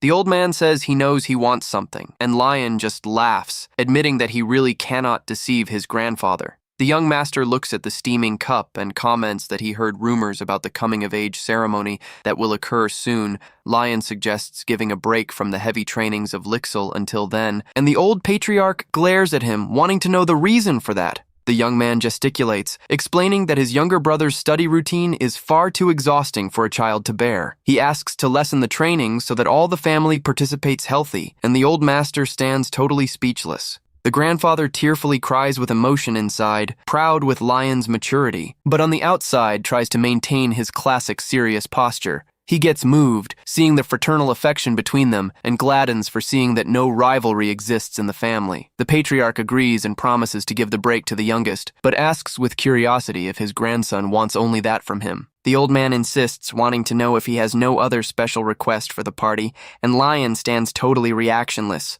Lion denies, startled, and the old man wonders whom the boy took after to be so detached from material goods and riches. Patrick knows that the grand coming-of-age ceremony in the Empire serves for much more than just performing an ancient rite. The grand custom is to give as a gift whatever rare jewel the birthday person desires to boast the family's wealth. Patrick gets thoughtful upon remembering that his grandson did not demand absolutely anything of material value for that grand date. The old man concludes in a comical and tense way that the young man wants his grandfather to personally choose the grandest gift of all. Lion notices his grandfather's terrifying atmosphere and decides to say goodbye in a rush. Sneaking out of that massive library, Patrick remains in absolute silence, staring at the horizon while the library door closes calmly before him. The powerful old man rests his chin on his hands and begins to plan in silence what he must do to surprise his grandson. While walking happily through the hallways, the young man wonders, confused, what his grandfather meant by that attitude. In his room, Lixil studies tired in the middle of massive piles of documents until he hears an excited voice calling for him. Lion opens the office doors with quite a bit of force, startling the boy and making several sheets fly through all the air. The blonde gives a laugh at the mess of Lixel's office and comments in a fun way that he didn't know his younger brother was so disorganized. The youngest gets red with shame and admits with a lowered head that he preferred that his brother never saw him in that terrible state. The boy asks what brought him there, and Lion offers the tray, revealing with pride that he prepared everything with his own hands. The two sit on the sofa to snack, and little Lixel chooses a bunny-shaped cookie to taste first. He chews the sweet and gets surprised with the wonderful flavor, exclaiming in a very excited way that the cookie is incredible. The youngest praises his skill in the kitchen, and Lion responds modest that cooking tasty dishes is just a regular hobby. The blonde warns that he talked with their grandfather and that he will be able to rest and have a deserved break until the day of the grand ceremony. Lion reveals with a gentle smile that he already got the permission because he became quite worried upon seeing him so exhausted in the trainings.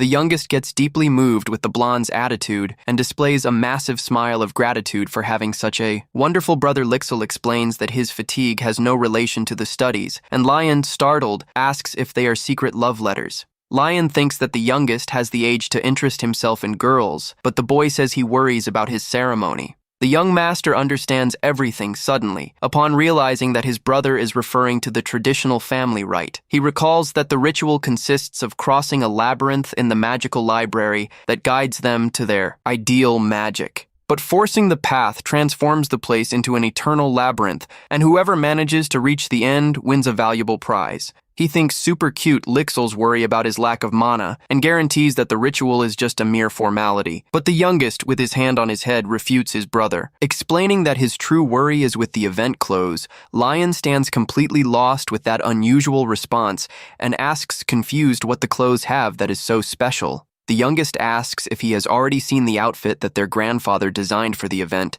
and the young master confesses he hasn't seen it yet. Lixel throws the costume design on the table, revealing that the patriarch Patrick possesses a terrible secret weakness there. Their grandfather does not possess any sense of style, and designed a bizarre clown outfit that would ruin his grandson's reputation. Lion guarantees in panic that he will never wear that, and the younger brother totally agrees with the young noble's despair. The two enter into a panic, yelling, and Lixel explains that Patrick only dressed well because Sylvia stopped him all the time. Lion mentally thanks Sylvia's efforts and plans to suggest that all the family use standardized outfits. On the next day at the village, the small orphans spot the young master from afar and run excited to hug the blonde. He delivers a small bag filled with his delicious homemade cookies, leaving the children extremely happy from there. A lady observes him give the sweets, and the young master warns Friendly that he came up to there to ask a special favor. He explains that he would like to find the talented tailor who participated in the volunteer works at the orphanage. The blonde asks to be introduced to the professional, and the woman widens her eyes, quite startled with that request. Lion recalls that he stood extremely impressed upon watching the steps and the legendary skills of that tailor. He remembers that the professional adjusted the fabrics perfectly on the orphans' bodies. Like a true master craftsman, Lion insists that he needs someone with that absurd talent, and the woman says that it is possible, but hesitates a bit from there. The blonde asks if some impediment exists, and she responds in a thoughtful way that he will understand when he gets there. The young man follows the instructions and arrives before a wooden establishment that looks extremely old and finished. He glares at the sign falling to pieces and asks himself with quite a bit of doubt if that is really the correct address. The sign plummets with a lot of noise on the ground, making the young master sweat cold and doubt even more that ugly place. Lion enters the dark shop filled with scary mannequins and thinks it bizarre for such a brilliant tailor to live in that place. The blonde calls for someone in the silence of the environment, and suddenly a man with dark sunglasses emerges whispering in the dark. But in the same instant, the man changes posture and yells euphoric, asking if he is a customer, startling the young man. The tailor notices his traits and asks if he is not the young man he met at the orphanage, leaving Lion awkward there. Lion scratches the back of his neck and confesses that he is the heir of the Asteries, but that he was disguised in the charity for personal reasons. The man smiles in a friendly way, saying he perfectly understands the need for a disguise of a young noble from there. He asks what brought such an important figure up to his humble commerce, and Lion says he seeks an elite tailor. The tailor gets startled and questions intrigued why the powerful and wealthy Asteri family would need his simple services. The professional asks for them not to stay standing and guides them politely to the service room to talk better. The blonde spots legendary trophies on the shelf and recognizes from afar the greatest tailoring prize of all the Grand Empire. The tailor offers the old sofa, and Lion accepts with good grace, sharing his precious small bag of cookies with the man. The man serves an ordinary tea, asking apologies for the quality of the drink, and the generous noble says that there is no problem at all. Lion offers the cookies, revealing that he himself prepared them, and leaves the humble tailor completely surprised with the feat.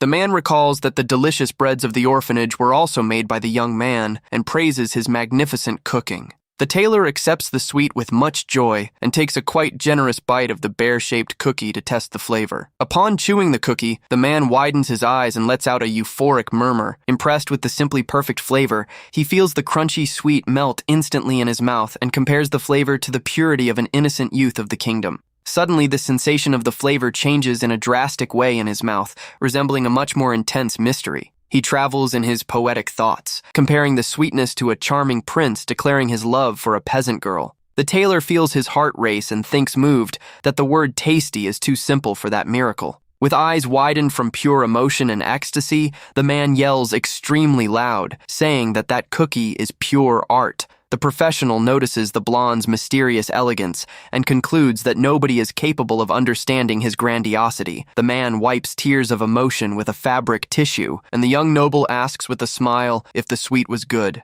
The tailor states moved that he almost cried and guarantees that savoring that cookie brought an infinite inspiration to him. Moved with the delicious cookies, the tailor Andri promises to respond to all the young master's questions with total honesty. He deduces that the young man came to ask him to make some clothes and guarantees right away that he can do this work. The man guarantees that he masters cutting and sewing better than any other tailor, but soon changes tone in a hesitant way. He fears that wearing his creations might bring shame to the noble family, but Lion asks intrigued the real reason for that. Andri reveals sadly that he is the illegitimate son of a noble family, and Lion notices the prejudice of the kingdom's elite. The man vents that the rumors ruined his luxury clientele, causing almost all the nobles to abandon him gradually. Andri suggests hiding his name in the work, but Lion interrupts him, slamming on the table, and asks to see some of his ready clothes. The tailor warns that only simpler commoners' clothes remained, and Lion responds calmly that he only wants to see his skill. The man opens the curtain, revealing his showcase with a quick movement, and leaves the young blonde heir in absolute shock. Lion stands marveled with the perfection of the pieces while the tailor humbly explains that they are just clothes for neighbors. Lion's system displays several ratings of 2 and 3 stars on the items, leaving the young master very excited from there, faced with such absurd quality in clothes considered basic. The blonde young man can barely contain his massive admiration. He analyzes the perfect ratings of the system and concludes that Andri's techniques are impeccable in all aspects. The young master wonders, excited, how the outfits would be if that professional received top-tier fabrics. Lion announces decided that he wants to wear clothes made by him at the coming-of-age party, startling the tailor with that news. The man fears bringing humiliation to the customer, but Lion guarantees that nobody will dare to criticize and asks only for a firm response. The blonde raises 3 fingers of his hand, indicating that he will need 3 complete and impeccable outfits for the grand day of the party. He glares at the tailor with quite a bit of firmness and asks in a direct way if he really accepts to face that grand challenge. Lion guarantees to assume total responsibility for the event and asks if the man possesses the necessary ambition to accept. The invitation to sew rare fabrics without worrying about finances is simply too tempting for any good tailor. Andri yells, blushed with excitement, telling the young man to give the orders, and Lion celebrates knowing it was an excellent decision. The tailor sits at the table holding a calligraphy quill and asks, super excited, what details the young man will want there. Lion lists complicated demands of unified elegance, and Andri tries to understand the style that the young man in fact wants to create. The man enters into a panic upon discovering that the patriarch Patrick will also wear his clothes and almost doesn't believe what he heard. He repeats that the other nobles despise him intensely, but Lion says with mockery that the royalty's opinion matters nothing. The tailor scratches his head, agreeing that nobody would dare to speak a word against the powerful and influential Astri noble family. The blonde agrees with a corner smile, and the professional begins to note everything, very focused on the details of the new project. With a massive glow in his eyes, the man promises out loud that he will give his absolute best to sew those pieces. The man says that the perfect design already came to mind, and Lion opens a bag with samples. Saying he doesn't understand much about fabrics, Lion shows the old family book, and Andri yells surprised upon recognizing the legendary rare fabrics catalog of the Asteries. With tears in his eyes, the tailor asks permission to open the historic book, and Lion tells him to flip through with all calm. The man passes the pages of golden sheets with extreme care, feeling that he is holding a true divine relic. A golden and magical glow simply emanates from the open pages, leaving the tailor completely dumbfounded on the spot. The catalog reveals incredible fabrics created by elves and rare materials harvested in the furthest parts of the continent. Andrew sees descriptions of fabrics made with the breath of fairies and can barely believe that these legends really exist. Lion asks Fun if he liked something, and Andrew responds euphoric that he is incapable of not liking some fabric from there. But suddenly, the experienced tailor stops on one of the pages and widens his eyes upon coming across a specific sample. Lion asks about the fabric, and Andrew recalls with affection that a young lady adored that material in her golden times. He mentions that the fabric was impossible to find in the ordinary market and laments there being no written information about it. The young master approaches to read the properties, and the virtual system quickly opens before his glowing eyes. Lion reads the item description and realizes that that special fabric with magical protection was made by his own grandfather in the past. The young man deduces that his grandfather created the fabric exclusively for his mother and notices the massive sentimental value of that piece. Decided to use it on the family clothes, Lion asks if it is possible to sew it, and the professional confirms that yes right away. The man prepares to take the noble's body measurements, but is interrupted by rhythmic knocks coming from the shop door. Lixil appears at the shop entrance, warning that he delayed a bit because he was organizing a delivery of special supplies. Lion asks confused about the supplies, and Andrew notices that the street on the outside of the commerce is extremely noisy. The youngest orders that they bring the boxes inside the shop and leaves Lion and the tailor, Andrew in complete shock on the spot. Upon looking to the street, they spot a gigantic line of carriages packed with precious sewing materials for the shop. Lixil comments with quite a bit of naturalness that he came to know of his brother's interest in hiring that tailor's services. He says he will not spare efforts for his beloved older brother's coming-of-age party to be simply perfect. Lixil says with pride that this level of support from his part is something totally natural. Lion asks if Andrew prefers to use his old tools, but the tailor denies at the same time. The tailor yells with joy, asking to change all his old tools immediately. Andrew thanks immensely Lion's patience for having waited during all the measurement of his clothes. The tailor promises to give all of himself to create a masterpiece, and the young master asks him to go with calm. Lion smiles and says he would like to ask a last special favor of the experienced tailor there. The blonde asks if Andrew could teach him sewing and leaves both the brother and the man in shock. The man warns that beginners hurt themselves a lot, but the young master insists that he doesn't mind. That Lion explains that he wants only to learn the basic, and the clothier asks what the reason for this wish would be. The young man says he wants to understand the techniques to manage to actually appreciate the dedication of whoever sews. Andrew gets deeply moved and agrees that each stitch on the clothes really carries an intention. With teary eyes, the tailor guarantees that he will teach absolutely everything he knows to the young noble. He warns that first he is going to measure Lixil and leaves Lion completely free to look at everything in his shop. Time passes calmly while the evening starts to appear on the horizon of that beautiful town. Lion walks alone through the establishment and continues admiring the extreme quality of the clothes there. He examines a simple fabric and wonders how the tailor managed to make something so good with bad material. Holding the pants pattern, the young man fills himself with courage and decides to try to sew that piece on his own account. Without knowing the basic, he thinks it would be cheating to use machines and decides that the best is to start sewing by hand. The blonde remembers that he has a magical sewing kit stored and resolves to grab the item to help in the process. He sits very focused and begins to work excited, knowing that that is the perfect moment to test. In the same instant, the needle begins to glow and changes shape, leaving the young apprentice surprised with the effect. Lion notices that the tool passes the thread by itself and stands fascinated with the functioning of that magical item. The young man takes a deep breath and starts his first practical work, concentrating all his attention on the needle. The sun strikes the window, lighting the noble who works without stopping and exerts himself to give his best in the sewing. After giving a few stitches,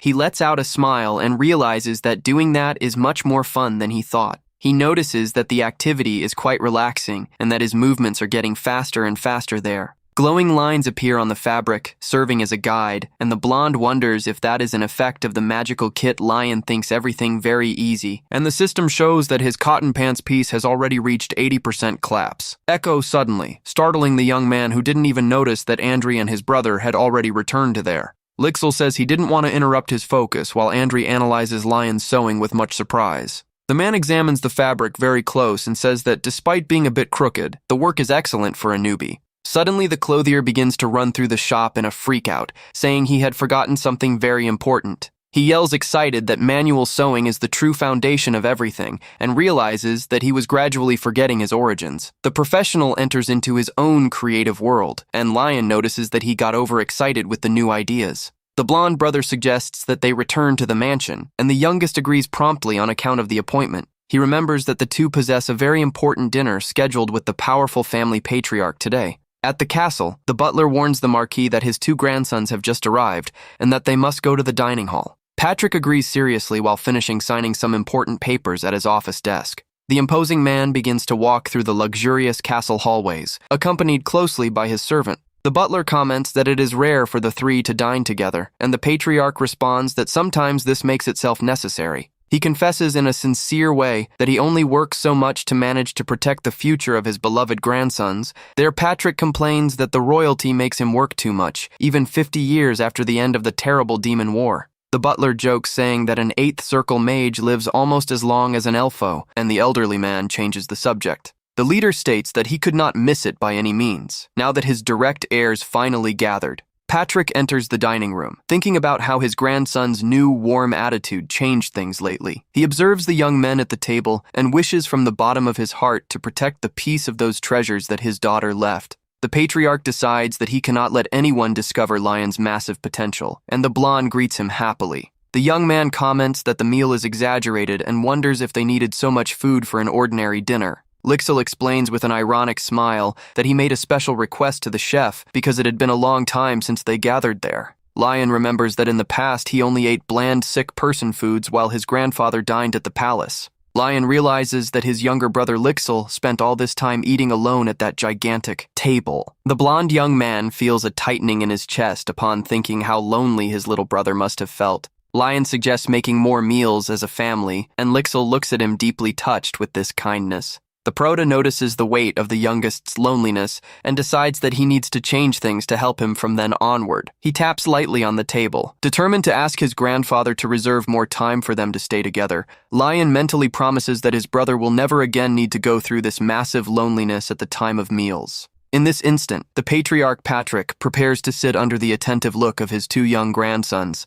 The grandfather orders that everyone start to eat, and the two young men agree immediately in a quite respectful way. Silence takes over the place while the silverware strikes softly on the meat plates served at the table. The Marquis asks about the progress of a task, and the youngest responds right away that everything is under control. The tense and silent mood makes Lion feel that the family dinner looks like a business meeting. Lion thinks it bad for his grandfather not to ask anything about his health or about the important ceremony that is coming. Lixel notices the heavy mood and decides to intervene, starting a different subject to liven up the table. But it is Lion who breaks the ice, asking by surprise if his grandfather already made some special fabric for his mother. The elderly man takes a sip of his wine a bit uncomfortable and says he has no idea what he is talking about.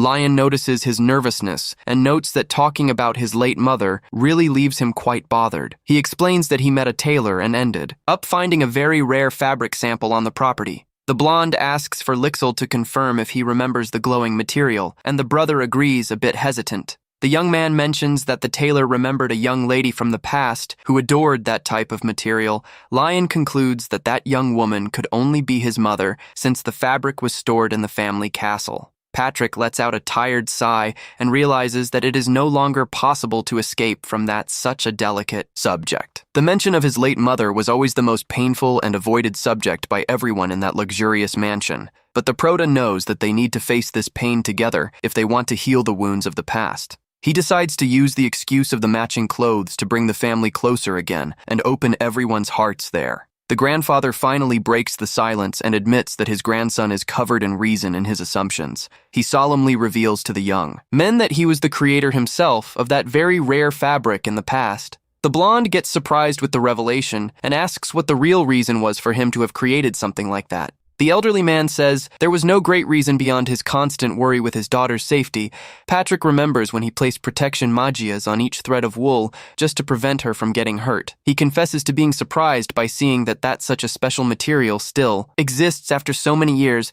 Lixil stays in silence, processing the information that his grandfather created that out of pure fatherly love. Patrick realizes that his own grief ended up distancing his grandsons and feels guilty for having left them so alone. Lion guarantees that he will use the fabric in his official outfits, and his grandfather tells him not to worry about the amount the blonde asks when his grandfather will be free to take his measurements, and leaves the elderly man completely surprised. He thought that the clothes would be only for his grandsons, but Lion insists that his grandfather also needs to participate. Lixil suggests calling the tailor to the castle to facilitate his grandfather's schedule, and everyone loves the excellent idea. The patriarch finally gives in with a discreet smile and says he is going to follow his grandson's orders in this matter. Lion celebrates in thought for having gotten his grandfather's permission in such a natural and peaceful way there. He feels very relieved and ready to focus totally on the preparations of his grand party that will come from that day onward. All the preparations for the grand event began to progress without any problem.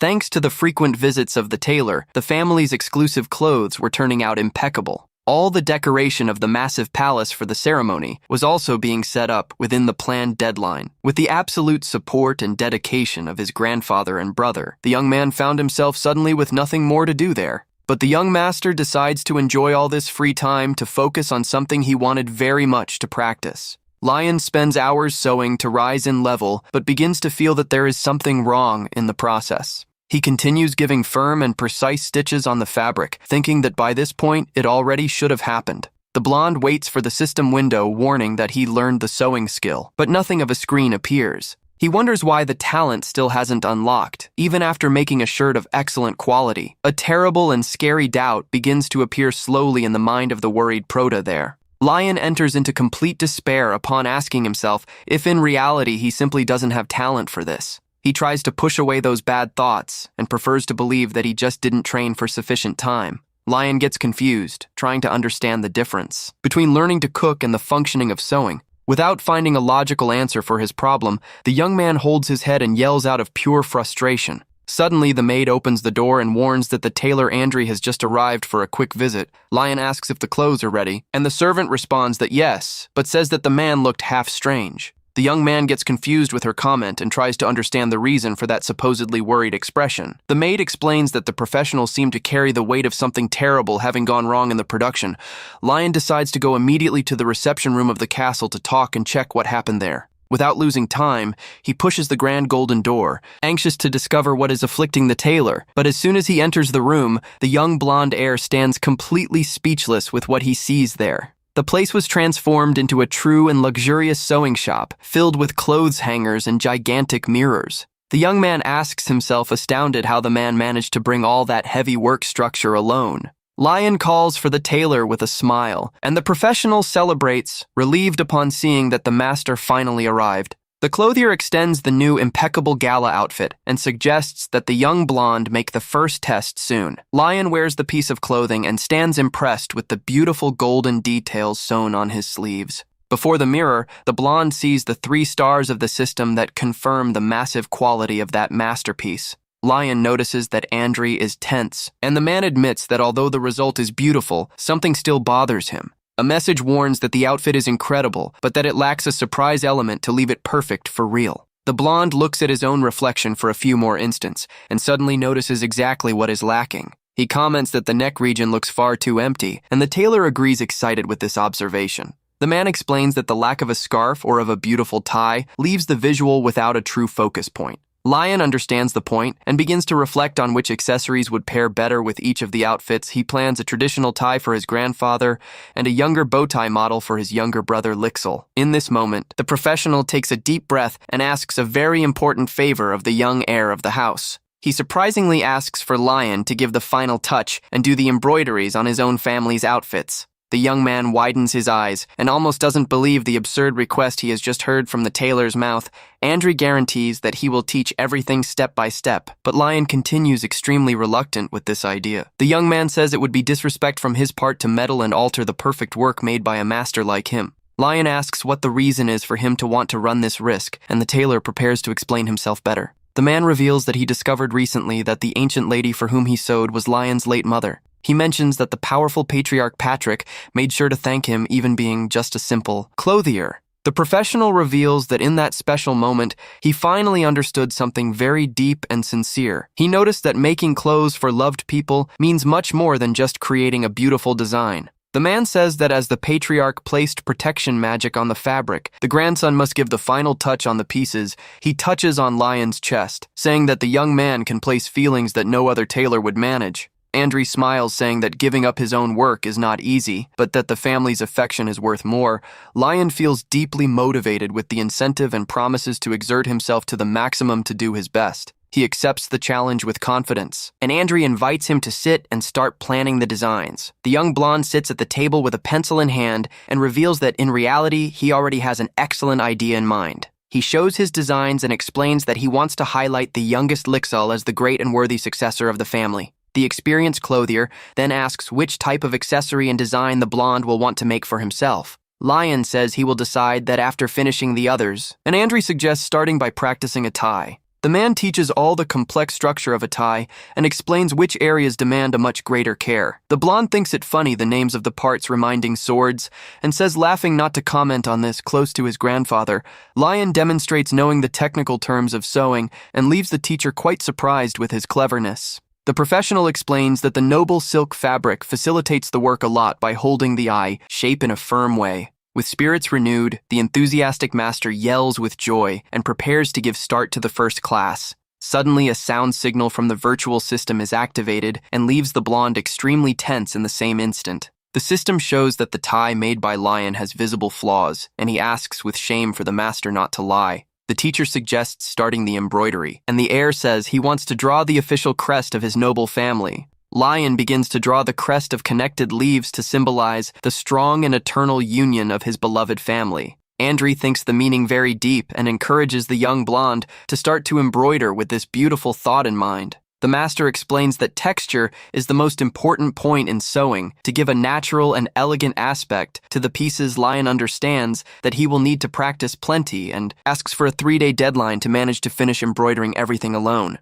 The excited tailor smiles with his hands on his chest and says he fully trusts the potential of his young and dedicated pupil. Lion celebrates for not having pricked his finger, but the system warns that his ordinary tie still possesses a bland embroidery. He spends all the molds left by the instructor and shifts to drawing his own patterns in search of improvements. Out of pure stubbornness, he avoids using the magical repair case so as not to harm the natural evolution of his skills. Exhausted, the young man admits that the work is difficult and feels a desire to give up on account of the constant pricks of the needle. Lion stretches in the chair, complaining of strong pains throughout his body after spending so many hours focused on the sewing. The young blonde looks with quite a bit of seriousness at the clothing pieces arranged on his table and decides to take a deep breath. Lion refuses the idea of giving up on the project and grabs the fabric, noticing that he is finally catching the knack of the rhythm. Suddenly, a mysterious golden glow emanates from his hand upon touching the material, leaving the young man surprised with the phenomenon. The system warns that a new special tailor skill has just awakened,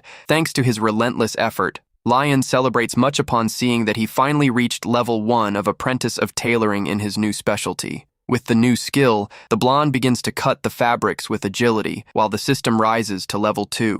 He passes the iron on the material, releasing money achievements and reaching quickly the 3rd level of expertise. Suddenly, the young master interrupts his work and begins to reflect on the requirements to awaken talents. He analyzes the beautiful leaf embroidery and deduces that the key for the awakening is his strong need for the created item. The young man remembers when he awakened the blacksmith skill just for needing tools for his potions. He recalls also the cooking talent that arose from the lack of oil, but in sewing, he evolved in another way. Lion slams his hands on a notebook determined and concludes that now he needs something specific to continue there. He realizes that it was great not to have used the magical kit before, because now he manages to create great pieces without any help. The system rates the accessory as high quality and warns that its value rose with the craftsman's touch.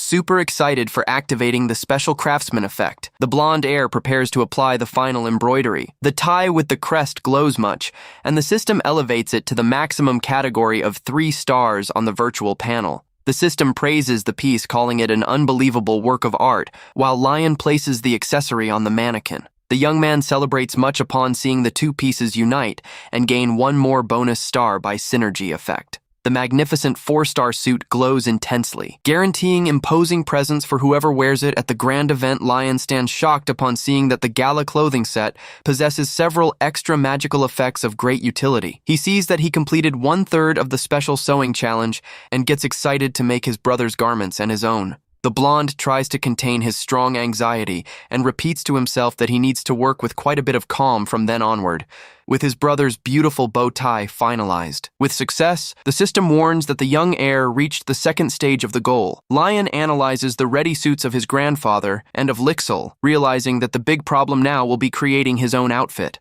The young man reflects, worried about which style of tie he must create for himself to avoid it. Getting repetitive, he has a brilliant idea and decides that the best path will be making a distinguished model with a beautiful jewel. The prota draws the new accessory in the notebook. Knowing that the jewel positioned right in the center will be the grand highlight, Lion opens the luxurious family chest, considering using some of the rare ancient jewels that belong to his own grandfather among so many glowing options. He focuses his eyes on a magnificent and relucent stone of purple shade in the drawer. The blonde smiles with tenderness upon noticing that the color of that precious stone is identical to the color of his family's striking eyes. He attaches the beautiful adornment onto the dark tie with care and celebrates proud upon seeing that it turned out simply fabulous. The system confirms that he concluded the grand challenge and confers a beautiful prize in coins for his miraculous feat there. The blonde young man gets extremely astounded upon receiving an additional coin bonus, simply unbelievable, from the system.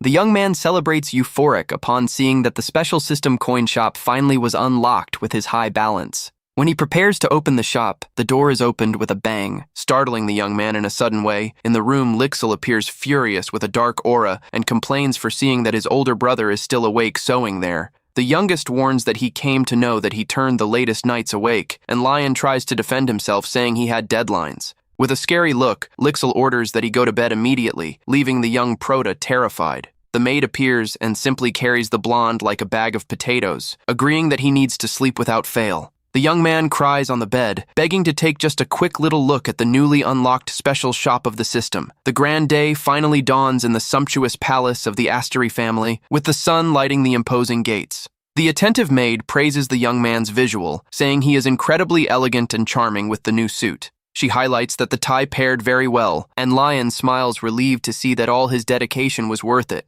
The young man remembers that even Andri cried from emotion and stood proud upon seeing the result of all that effort. The servant observes her young master with a calm look and a discreet smile of affection in the corner of her lips. She gets emotional upon remembering the fragile young man in the past and notices with affection how much he grew and changed nowadays. Lixil appears in the luxurious hallway and asks in a friendly way if his beloved older brother managed to sleep well. Lion asks if the youngest was waiting for him, and the young man of blue garments confirms with a positive nod of his head. Lixil says with pride that he will make a point to escort the birthday person from then onward to the sumptuous party hall. The massive doors of the hall finally open, revealing the massive golden and magical light that emanates from the event inside there. The party hall is packed with imposing nobles, and Lixil remembers that his brother is the great prota of that night. An orchestra plays beautiful classic melodies under the massive glow of crystal chandeliers suspended from the hall ceiling. The noble guests whisper, marveled, saying that the grand decoration surpasses even an emperor's banquet.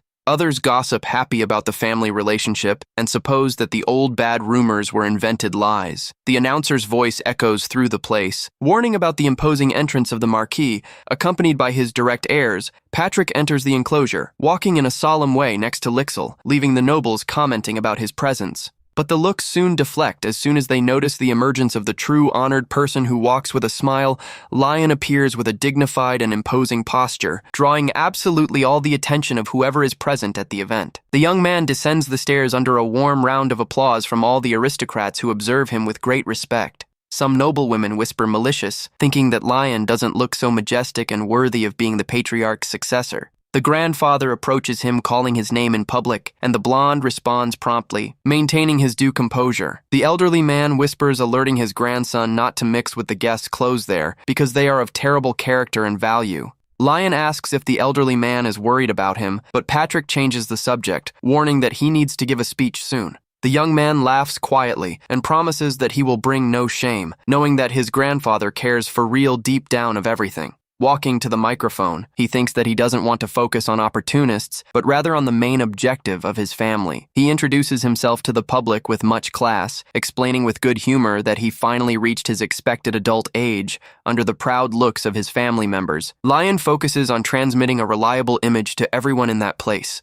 Lixil listens attentively to his brother's beautiful speech of gratitude and suddenly notices a small, unexpected detail there. The youngest asks himself if his older brother always possessed that air so reliable and impressive in the past. Two noblewomen begin to whisper, admitting that in some way young Lion is drawing much of their attention today. Others agree, commenting that although he looks ordinary, his luxurious garment gives the sensation of being something very special. The guests praise the elegant simplicity of the outfit, which seems to highlight perfectly Lion's noble presence. They try to discover which famous designer made that work of art, but discover that no known designer accepted. Patrick comments in a praise tone that his grandson used his head well, and leaves Lixil quite surprised with that rare speech of his. Lixil asks himself if his brother calculated everything strategically, and his grandfather agrees that he is a very perceptive boy. Lion closes his speech in a brilliant way, thanking everyone for the presents and inviting them to enjoy the grand party. He wishes an excellent night of celebration to everyone under a massive round of applause and cheers from all the presents there. Lixil approaches the young man with eyes glowing from admiration, congratulating him for that excellent announcement. Lion laughs awkwardly and thinks that in reality, that ease for speeches came from his suffered professional experience. The grandfather praises the young man, affirming that their lineage of nobility is strong, even with him not possessing the power of mana or aura. The patriarch finally displays a grand and sincere smile to his grandson, who thanks very moved for that validation.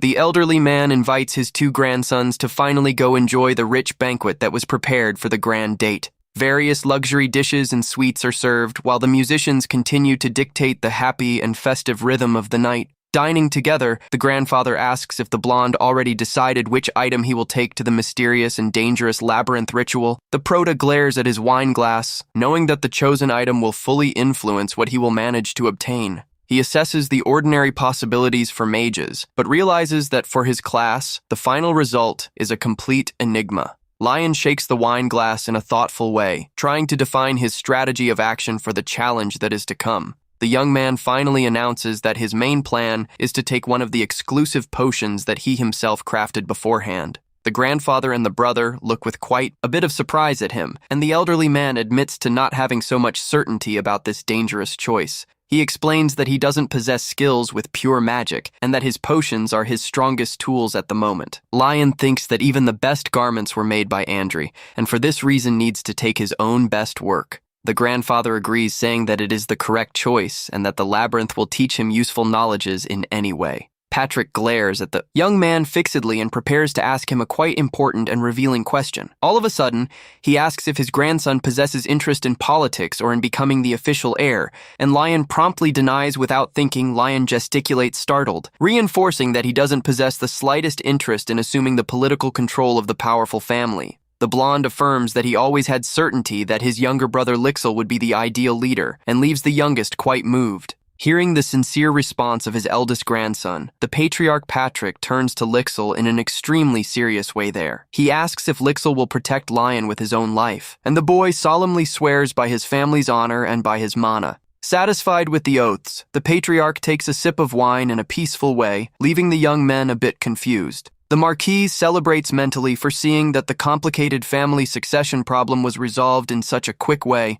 He analyzes that at the moment, the greatest threats to his clan continue being the imperial family and a rival house of swordsmen. The elderly man deduces that the royalty is occupied too, much with their own internal fights to bother his family. For now, Patrick ponders that the true current danger resides in the mysterious and lethal actions of the violent rival house of swordsmen.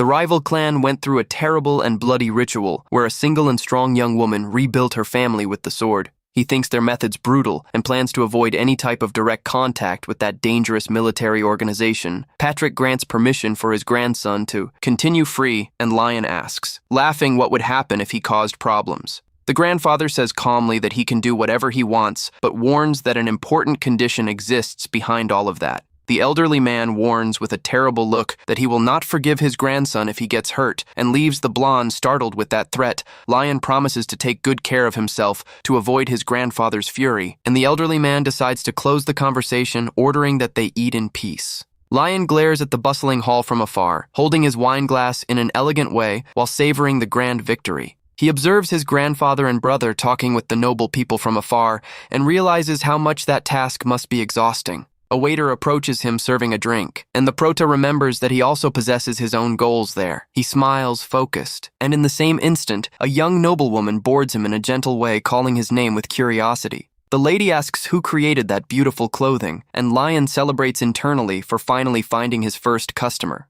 Other girls join the conversation excited and ask to discover who the talented tailor of the enigmatic outfit is. Lion stands astounded upon seeing so many people interested and asks himself if that is the effect of his beautiful 4-star suit. But suddenly the first young woman expresses a subtle worry, leaving the blonde a bit curious about her comment. She comments in a shy way that she heard rumors that the creator of the clothing had been cast out of the nobility, leaving the young man tense. Other aristocrats comment that some supporters of the first prince usually give much attention to gossips of this type. Lion realizes that Andri became a target of talk on account of the political disputes that happen inside the imperial palace. He asks if this would cause discomfort, but the ladies say laughing that they are interested only in the extreme quality of the clothing. The blonde smiles, satisfied with the massive interest, and resolves to reveal the identity of the grand creator of those garments. Lion reveals Andri's name, and the young woman celebrates happily upon discovering that the legendary tailor is under his tutelage. He fakes that few spots remain in the clothier's schedule and makes the ladies enter into despair to book a time there.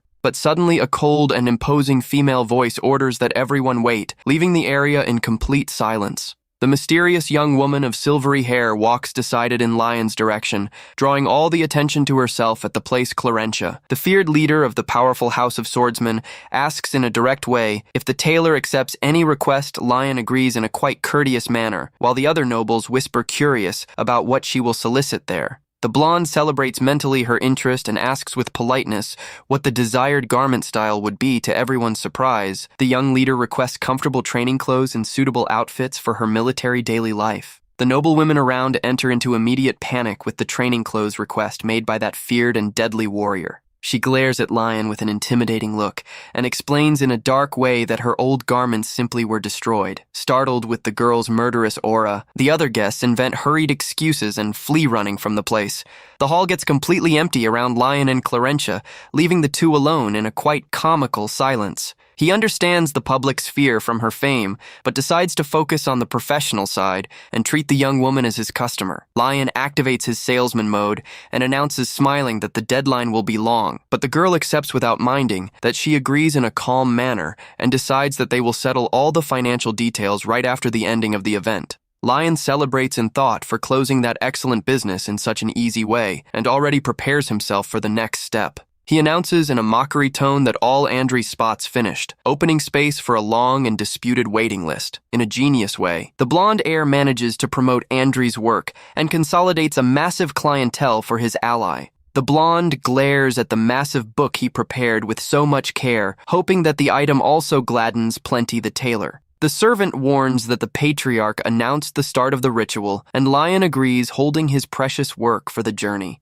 He positions himself in an imposing way before the massive black gate of the labyrinth, awaiting the moment of his entrance. The arrogant imperial heir approaches the young man, praising the Asteri clan for its massive fame in dealing with magical arts. The first prince, Terrace, asks if he is nervous, while the second prince, Kyle, only observes the scene quiet. Lion knows that the question was a provocation about his lack of magic, but responds in a quite calm and ironic way. Lixil interferes in a protective way in the conversation and firmly questions the reason for his brother to feel nervous there. Lion notices the massive fury of the youngest and thinks it funny how he looks like the strict grandfather when he decides to protect someone. The heir decides to return to his seat, feeling the strong and dangerous magical pressure that emanates from the younger heir. Lixil delivers the requested potion to the blonde and asks with quite a bit of worry for him to have much care inside there. Lion adjusts the strap of his bag with determination and focuses on the gate, ready to give start to his challenging trial. The blonde recalls with nostalgia when he used the massive library as a refuge in his childhood for not possessing talents.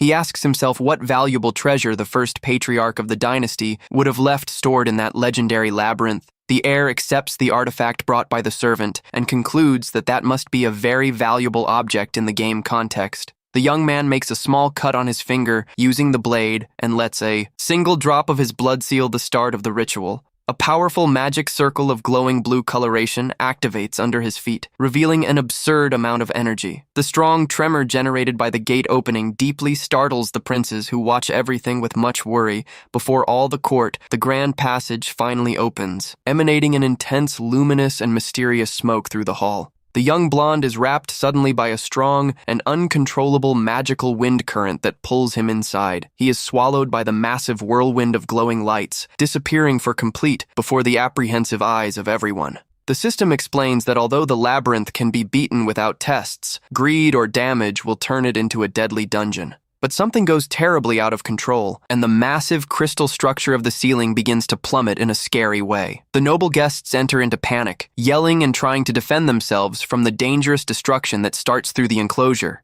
From the inside side, the blonde feels that things should not happen in that chaotic way and tries to hold himself as he can. The Prota stands very surprised with the massive fury of the winds and realizes that a very dangerous situation just started. The strong whirlwind intensifies, pulling the air deeper and deeper into the enigmatic darkness of that dangerous dungeon. From the outside side, the youngest Lixil and the grandfather run desperate in the direction of the gate, fearing for the safety of the young blonde master. A system notification arises on the virtual panel, informing that an important achievement in the labyrinth was unlocked. He gains additional intelligence, and the system warns that a mana circle of extreme purity just was formed in the blonde. In the hall, the debris begins to hit the ground, spreading panic and causing the ladies to scream desperate on the sight. Wine glasses break through the carpet while the people run, startled, seeking shelter or clamoring for the marquise's help. The massive and heavy iron main chandelier begins to detach from the ceiling and threatens to crush the guests right below it.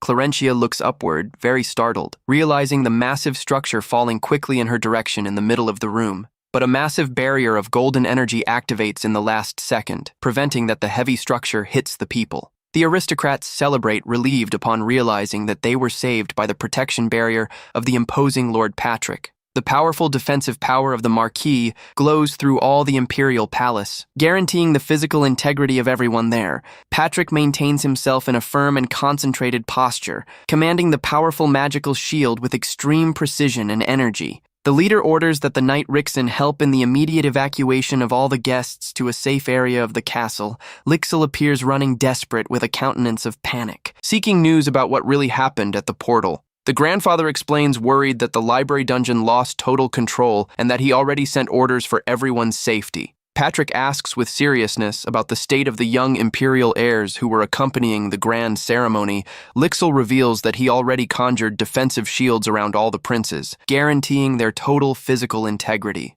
The patriarch joins the group in the middle of the debris and says himself relieved to notice that the important guests are fine. He orders the younger grandson to summon the healers to care for eventual wounded and prepare a rest area. Patrick warns that he will watch the dangerous gate personally, and Lixil reacts in shock with that risky decision of his grandfather. The youngest insists on remaining by his side, claiming it to be far too dangerous. But the patriarch denies at the same time with firmness. The patriarch glares at his grandson, reminding him that he must comply with his obligations as the future official leader of his family. The princes alert about the extreme danger, but Patrick ironizes in a confident way, laughing at their unusual worry. The elderly man orders once more that Lixil leave the place, and the young man glares at the ground, feeling quite reluctant to go away. Kyle tries to calm the youngest, guaranteeing that Lion will be fine while everyone withdraws, remaining only the strong Patrick there. Lixil stays extremely worried and whispers his older brother's name while being forced to distance himself from there. He follows in the direction of the exit, accompanied by the imperial princes while the place continues collapsing gradually.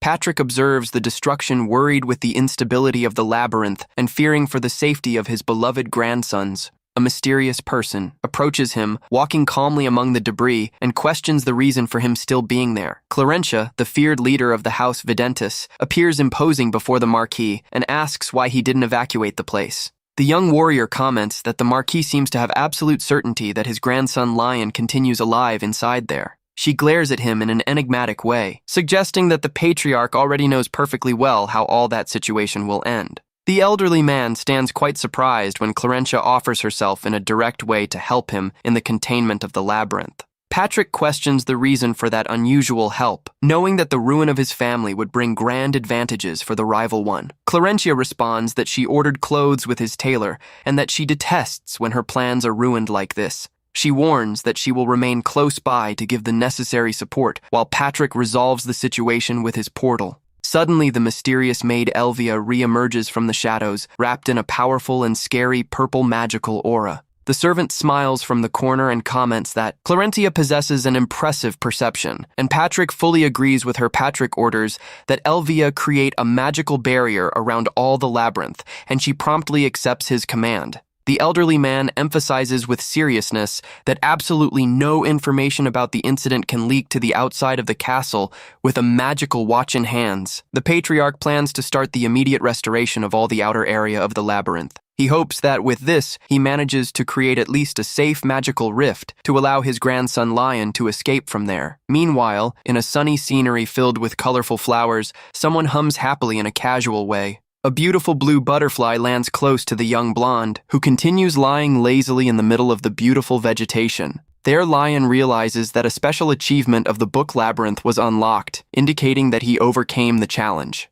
The young man lies on his back on the grass, confused for having completed the dungeon without even understanding what he did to achieve this. He sits and tries to recall with quite a bit of effort how this same event functioned in the original mechanics of the game. The blonde deduces that he is in the rewards collection area and that the place must be completely safe after the conclusion. The young man asks himself how he should collect the prize, since in the game it was enough to click on a virtual yes button on his screen. He reflects that the original Lion entered and left there without problems and considers if the current change has to do with his mana. Lion thinks that the mana theory doesn't make sense, because if it were only that, his strong grandfather would have easily grabbed the treasure. Suddenly, a new hypothesis arises in his mind, and he asks himself if the secret has to do with his own soul in the body. The heir remembers that his grandfather stored the treasure there after fighting in the ancient war against the demons 50 years ago. He recalls the legendary hero who simply vanished without leaving traces after the end of the conflict and stays thoughtful with this. The young man theorizes if the place didn't recognize him as Lion, but rather as another person since the dungeon resolved itself alone. He ponders that the game player assumes the role of the legendary hero who combated the demon forces in the distant past. Lion stands startled upon realizing that if his grandfather's treasure belonged to the hero, that could be the equipment of his own account. Lion concludes that the labyrinth takes place in the era of the war against the demons where the game users became heroes. The blonde realizes that the treasure stored by his grandfather in reality belonged to the hero of his own account in the game. With this, everything shifts to making sense for the young man, who now understands the reason for the system to recover that item. Lion knows that he cannot stay there forever and decides to find a physical exit due to possessing little active mana. He begins to walk through the beautiful, colorful field, confident that a way to escape exists even at his level. Suddenly, the young man ends up stepping on one of the delicate white flowers and lets out a whisper of doubt on the spot. He notices that the rare white flowers do not grow close to other colors and notices a specific pattern in the soil. Upon looking around, Lion realizes that all the map possesses a well-planned arrangement with different types of plants. The young heir ponders that the mixture of species that should be separate indicates something very suspicious. Lion concludes that that beautiful area was subdivided on purpose and that the plants were cultivated artificially. He deduces that the place with the most bizarre arrangement and out of the rules must hide the grand key for his escape.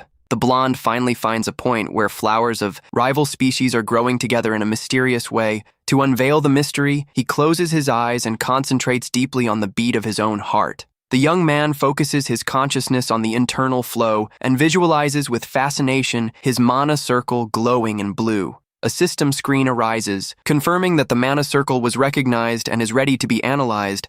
Lion concentrates to make all that hidden magical energy become visible before his eyes. A new message warns that the use of mana is going to enhance his special eye skill for a limited time. Upon opening his eyes, he sees several red magical traps floating over the grass and gets startled with the danger. He notes that any movement in false there can activate dangerous spells and that the treasure is not close by. Even before so many magical threats, the blonde displays a confident smile and decides that he needs to advance more. Lion continues walking with extreme caution through the colorful field under the reluctant glow of the magical energy. However, upon taking one more step, he ends up activating a mysterious panel that begins to glitch in a strange way. The system notifies that his skill revealed the real name of the area, and the blonde celebrates for finally finding it. He crouches and focuses on the bluish illusory mana source, asking himself if he will need to dig to get the item. Knowing that he needs a tool to cut the mana, he decides to take a quick look at the coin shop due to possessing sufficient funds. The shop unlocks all the items and shows that his current purchase tier is Bronze. Lion gets very excited upon noticing that an unprecedented survival tab was opened when he most needed it. However, the young man comes across absurd objects and bizarre prices, asking himself if that shop is nothing but a scam. He complains about the useless options and wishes that a way existed to filter only the items accessible to his pocket. For his massive surprise, the system panel responds to his wish and asks if he wishes to apply a filter. Lion requests to see only cheap products and with discounts applied, starting immediately a quick search. The updated list shows magical ingredients and monster rations that do not serve for his current problem. Among the few decent options, he finds an expensive magic detector and sharp scissors with a massive discount. The detector is too expensive, so the blonde decides that the cheap scissors are the only viable choice for the moment. Without thinking twice, the prota presses the virtual button on the screen to confirm the purchase of the tool. He holds the glowing scissors, but suffers upon seeing his savings vanish in such a quick way in the system. The young man admires the object in his hands, relieved for it being linked to his soul in a permanent manner.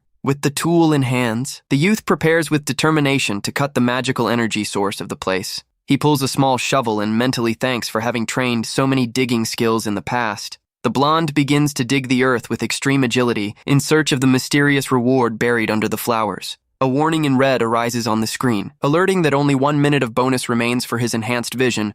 Lion gets startled upon seeing that the time passed so fast and tries to speed up the work before the effect ends. Suddenly, his tool hits something solid in the soil, and he celebrates relieved upon finding the hidden object. The young man begins to dig even faster, throwing the dirt to the sides in a desperate race against time. Lion finally removes a beautiful blue chest from the ground and smiles upon noticing that it is identical to the classic game prize. Lacking 10 seconds for the end of the bonus, he wields his magical scissors, ready to cut the mana threads. The young blonde performs a certain cut, cutting the bluish energy chains that sealed the valuable chest. The chest glows intensely, and Lion celebrates enthusiastic the success of his mission at the exact moment the bonus expires. The system screen asks if he would like to claim the reward, and he accepts immediately with much joy. The item is stored in the inventory, and Lion gets happy upon confirming that the treasure really belonged to his old account. A message arises announcing the automatic start of a mandatory story mode that cannot be avoided.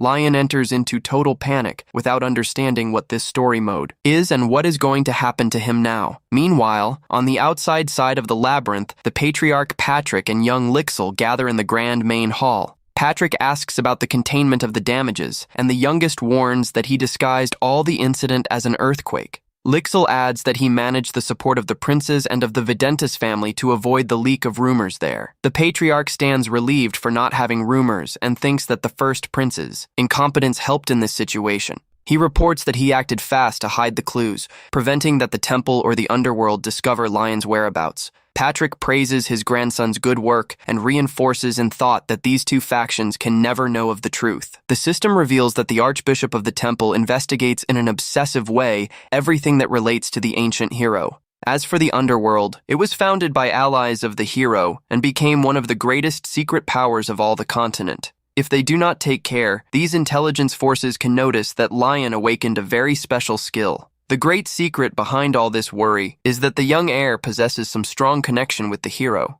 The first proof was the potion, and the second is the chaos generated by his entrance into the labyrinth where the treasure was stored. It stands clear for the patriarch that a deep mystery exists about the young man that not even the blonde himself understands. Yet he affirms that the truth must continue hidden, and suddenly a tremor interrupts the conversation of the two in the hall. The massive gate begins to shake intensely, indicating that the labyrinth structure is moving in a chaotic way. Patrick orders that everyone prepare for the worst, while Lixel feels a gigantic energy coming from the inside side. A glowing spiral of purple power arises in the middle of the passage, indicating that something is about to leave the dungeon. In a surprising way, a small piece of paper flies from the portal and hits the patriarch's face with much force. The youngest collects the trembling paper while Patrick stays in complete silence and visibly irritated with the situation. Lixil glares at the mysterious note folded in his hands, realizing it to be a message coming from the interior of the portal. With trembling hands, the young man begins to unfold the mysterious paper. Anxious to discover the content of the message, he notices that the letter was written in a rush, but recognizes Lion's handwriting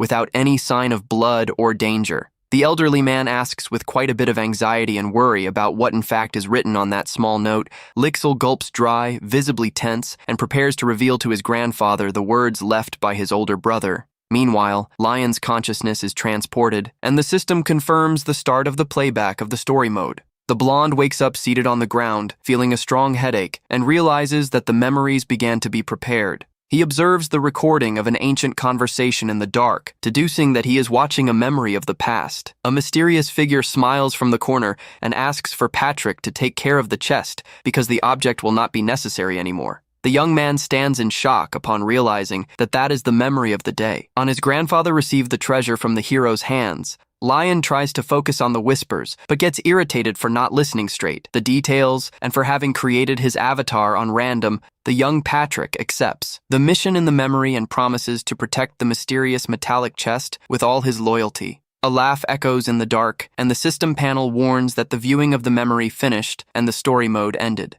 Back in the library in ruins, the young man stays rather confused with the abrupt end of that mysterious projection. He complains for having received very few relevant informations, even knowing that that was a crucial scene. The heir deduces that the conversation occurred in the war, and that the artifact was delivered to his grandfather to be used in the future. Lion opens the chest and finds silver jewels that serve to hide completely all the user's data and power. He remembers that the item was common in the game and much used to gain experience bonus in a quite simple way. The blonde places the bracelet, relieved for managing to hide his magical power at the moment he most needed. A new system window arises, asking if he would like to analyze the details of his own mana circle. He accepts and gets confused upon noticing that his unique circle is gigantic and capable of storing a massive amount of mana. The young man reflects that the other mages need to meditate much to expand the capacity upon reaching superior levels. Seated on the ground, he questions himself, surprised about the reason for his first circle reserve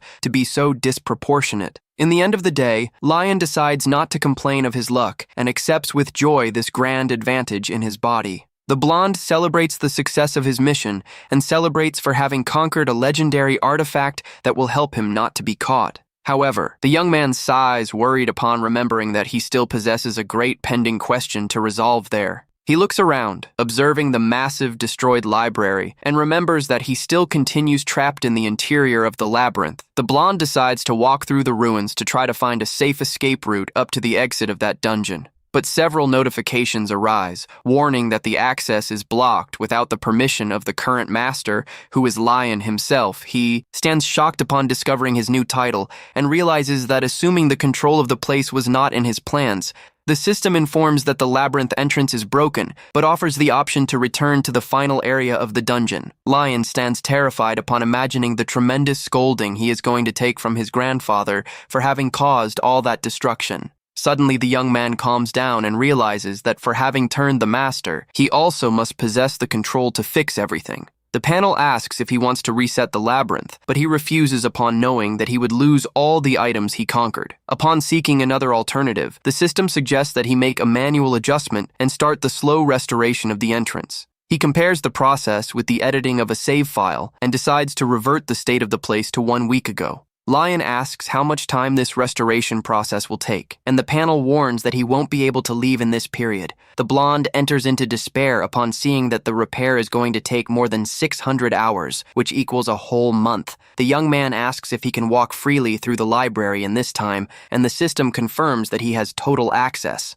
He discovers a correspondence tube and decides to send a short message to reassure his family. With a mischievous smile on his face, the Proto adjusts his bag and prepares to give start to the long repairs. Lion gives the command of start, and a gigantic green magic circle activates in the hall, giving start to the reconstruction of the area.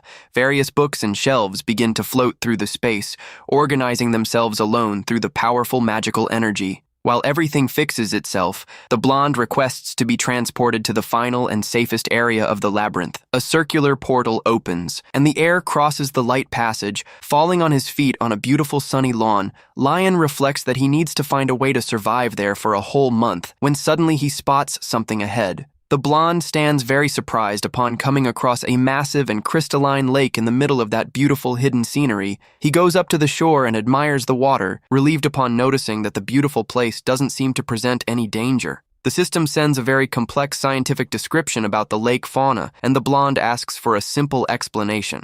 The panel warns that the lake is packed with edible fish of various levels, including a very rare creature. An achievements notification activates informing that the fishing in the lake was officially released for the new master. The blonde notices that he has no fishing rod with him, but soon remembers his great coin shop. He throws the line in the water and stays humming happily while observing his bobber float calmly in the blue water. Comfortably seated on a chair, the heir thanks for having bought the complete fishing kit in the system shop. He fishes a few carps and stays relieved for not needing to eat his own baits to survive on the site. Lion relaxes on the site knowing that at least he is not going to go through any hunger during his isolation period. Suddenly his bobber is pulled sharply downward of the water all at once, deeply startling the young fisherman. He holds the rod and realizes that the weight of that creature is very different from everything he already fished before. The young man stands very impressed with the massive force that the mysterious fish is making to try to escape from his line. The line stretches to the maximum, and the young man realizes that he caught a giant fish. Needing to pull the animal with much care,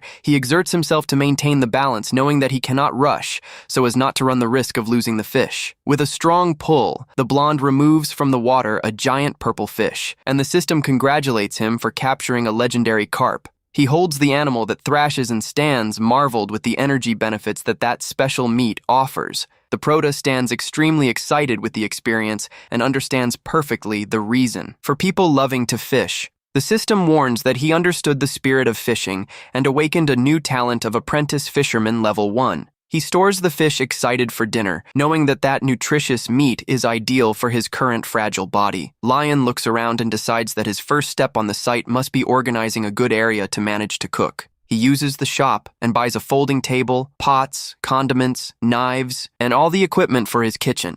The young man sets up the camp, happy for having these items, and decides to grab his alchemy equipment too. Upon opening his virtual bag, he notices a small glowing black stone that he didn't remember having placed inside there. Lion notices that he won a magical flint as a freebie, ideal to light campfires in a much simpler way. With a strike, he uses the flint and creates an intense flame, lighting the campfire quickly at the camp. He admires the fire under the evening sky, feeling a very pleasant sensation of comfort in that beautiful place. The blonde rolls up his sleeves and positions himself at the table, ready to start cleaning his freshly fished carp. He begins to cut the fish, thinking that making a rustic roast is the best way to eat in the open air there. Upon removing the innards, the system warns that the carp's entrails serve as a great alchemy ingredient. Lion smiles upon reading the recipe, realizing that he can use the fish entrails to create potions in his cauldron. Without losing time, the youth throws the nutritious entrails of the animal directly inside his small alchemy cauldron.